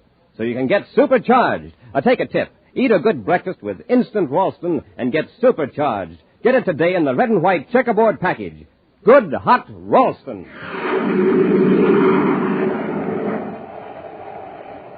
And now for a preview of next week's exciting Space Patrol story. Buzz and Happy have gone to the offices of John Crozer to rescue a noted scientist abducted by Crozer. I know Professor Hegman is somewhere in this building, Crozer. Take us to him. Why, Commander, you're mistaken. Oh, no, we're not. Don't sit there under that sun lamp. Take me to Hegman. Well, all right, Corey. If you insist. Hey, my eyes! Turn that lamp off! Get him, Happy! I can't see! Here's yours, Cadet. Now, Corey, I'm going to finish you off permanently. Be sure to be with us next Saturday for the exciting story, The Brain Bank and the Space Binoculars, when wheat checks, rice checks, and good hot Ralston again bring you Space Patrol! And now, gang, here's a word from Cadet Happy. Boys and girls, this is Cadet Happy. Do you know how life-giving oxygen is carried to the cells of the body? By the bloodstream. So when a person loses a great deal of blood in an accident or in sickness, there's not enough blood left to do that job. Result? The person dies. So will you help me save lives by joining the Space Patrol Blood Boosters? It's fun. It's patriotic. So join the Space Patrol Blood Boosters today. Space Patrol, an original Mike Moser production, starring Ed Kemmer as Commander Corey and Lynn Osborne as Cadet Happy, was written by Lou Houston and directed by Larry Robertson. Other players were Marvin Miller, Nina Vara, and Norman Jolly. Don't forget to tune in next Saturday and every Saturday when Wheat Checks, Rice Checks, and Good Hot Ralston again present the new exciting Space Patrol! Be sure to see another exciting Space Patrol story on your local ABC television station. Consult your local newspaper for time and channel. Space Patrol comes to you transcribed from Hollywood. This is ABC Radio Network.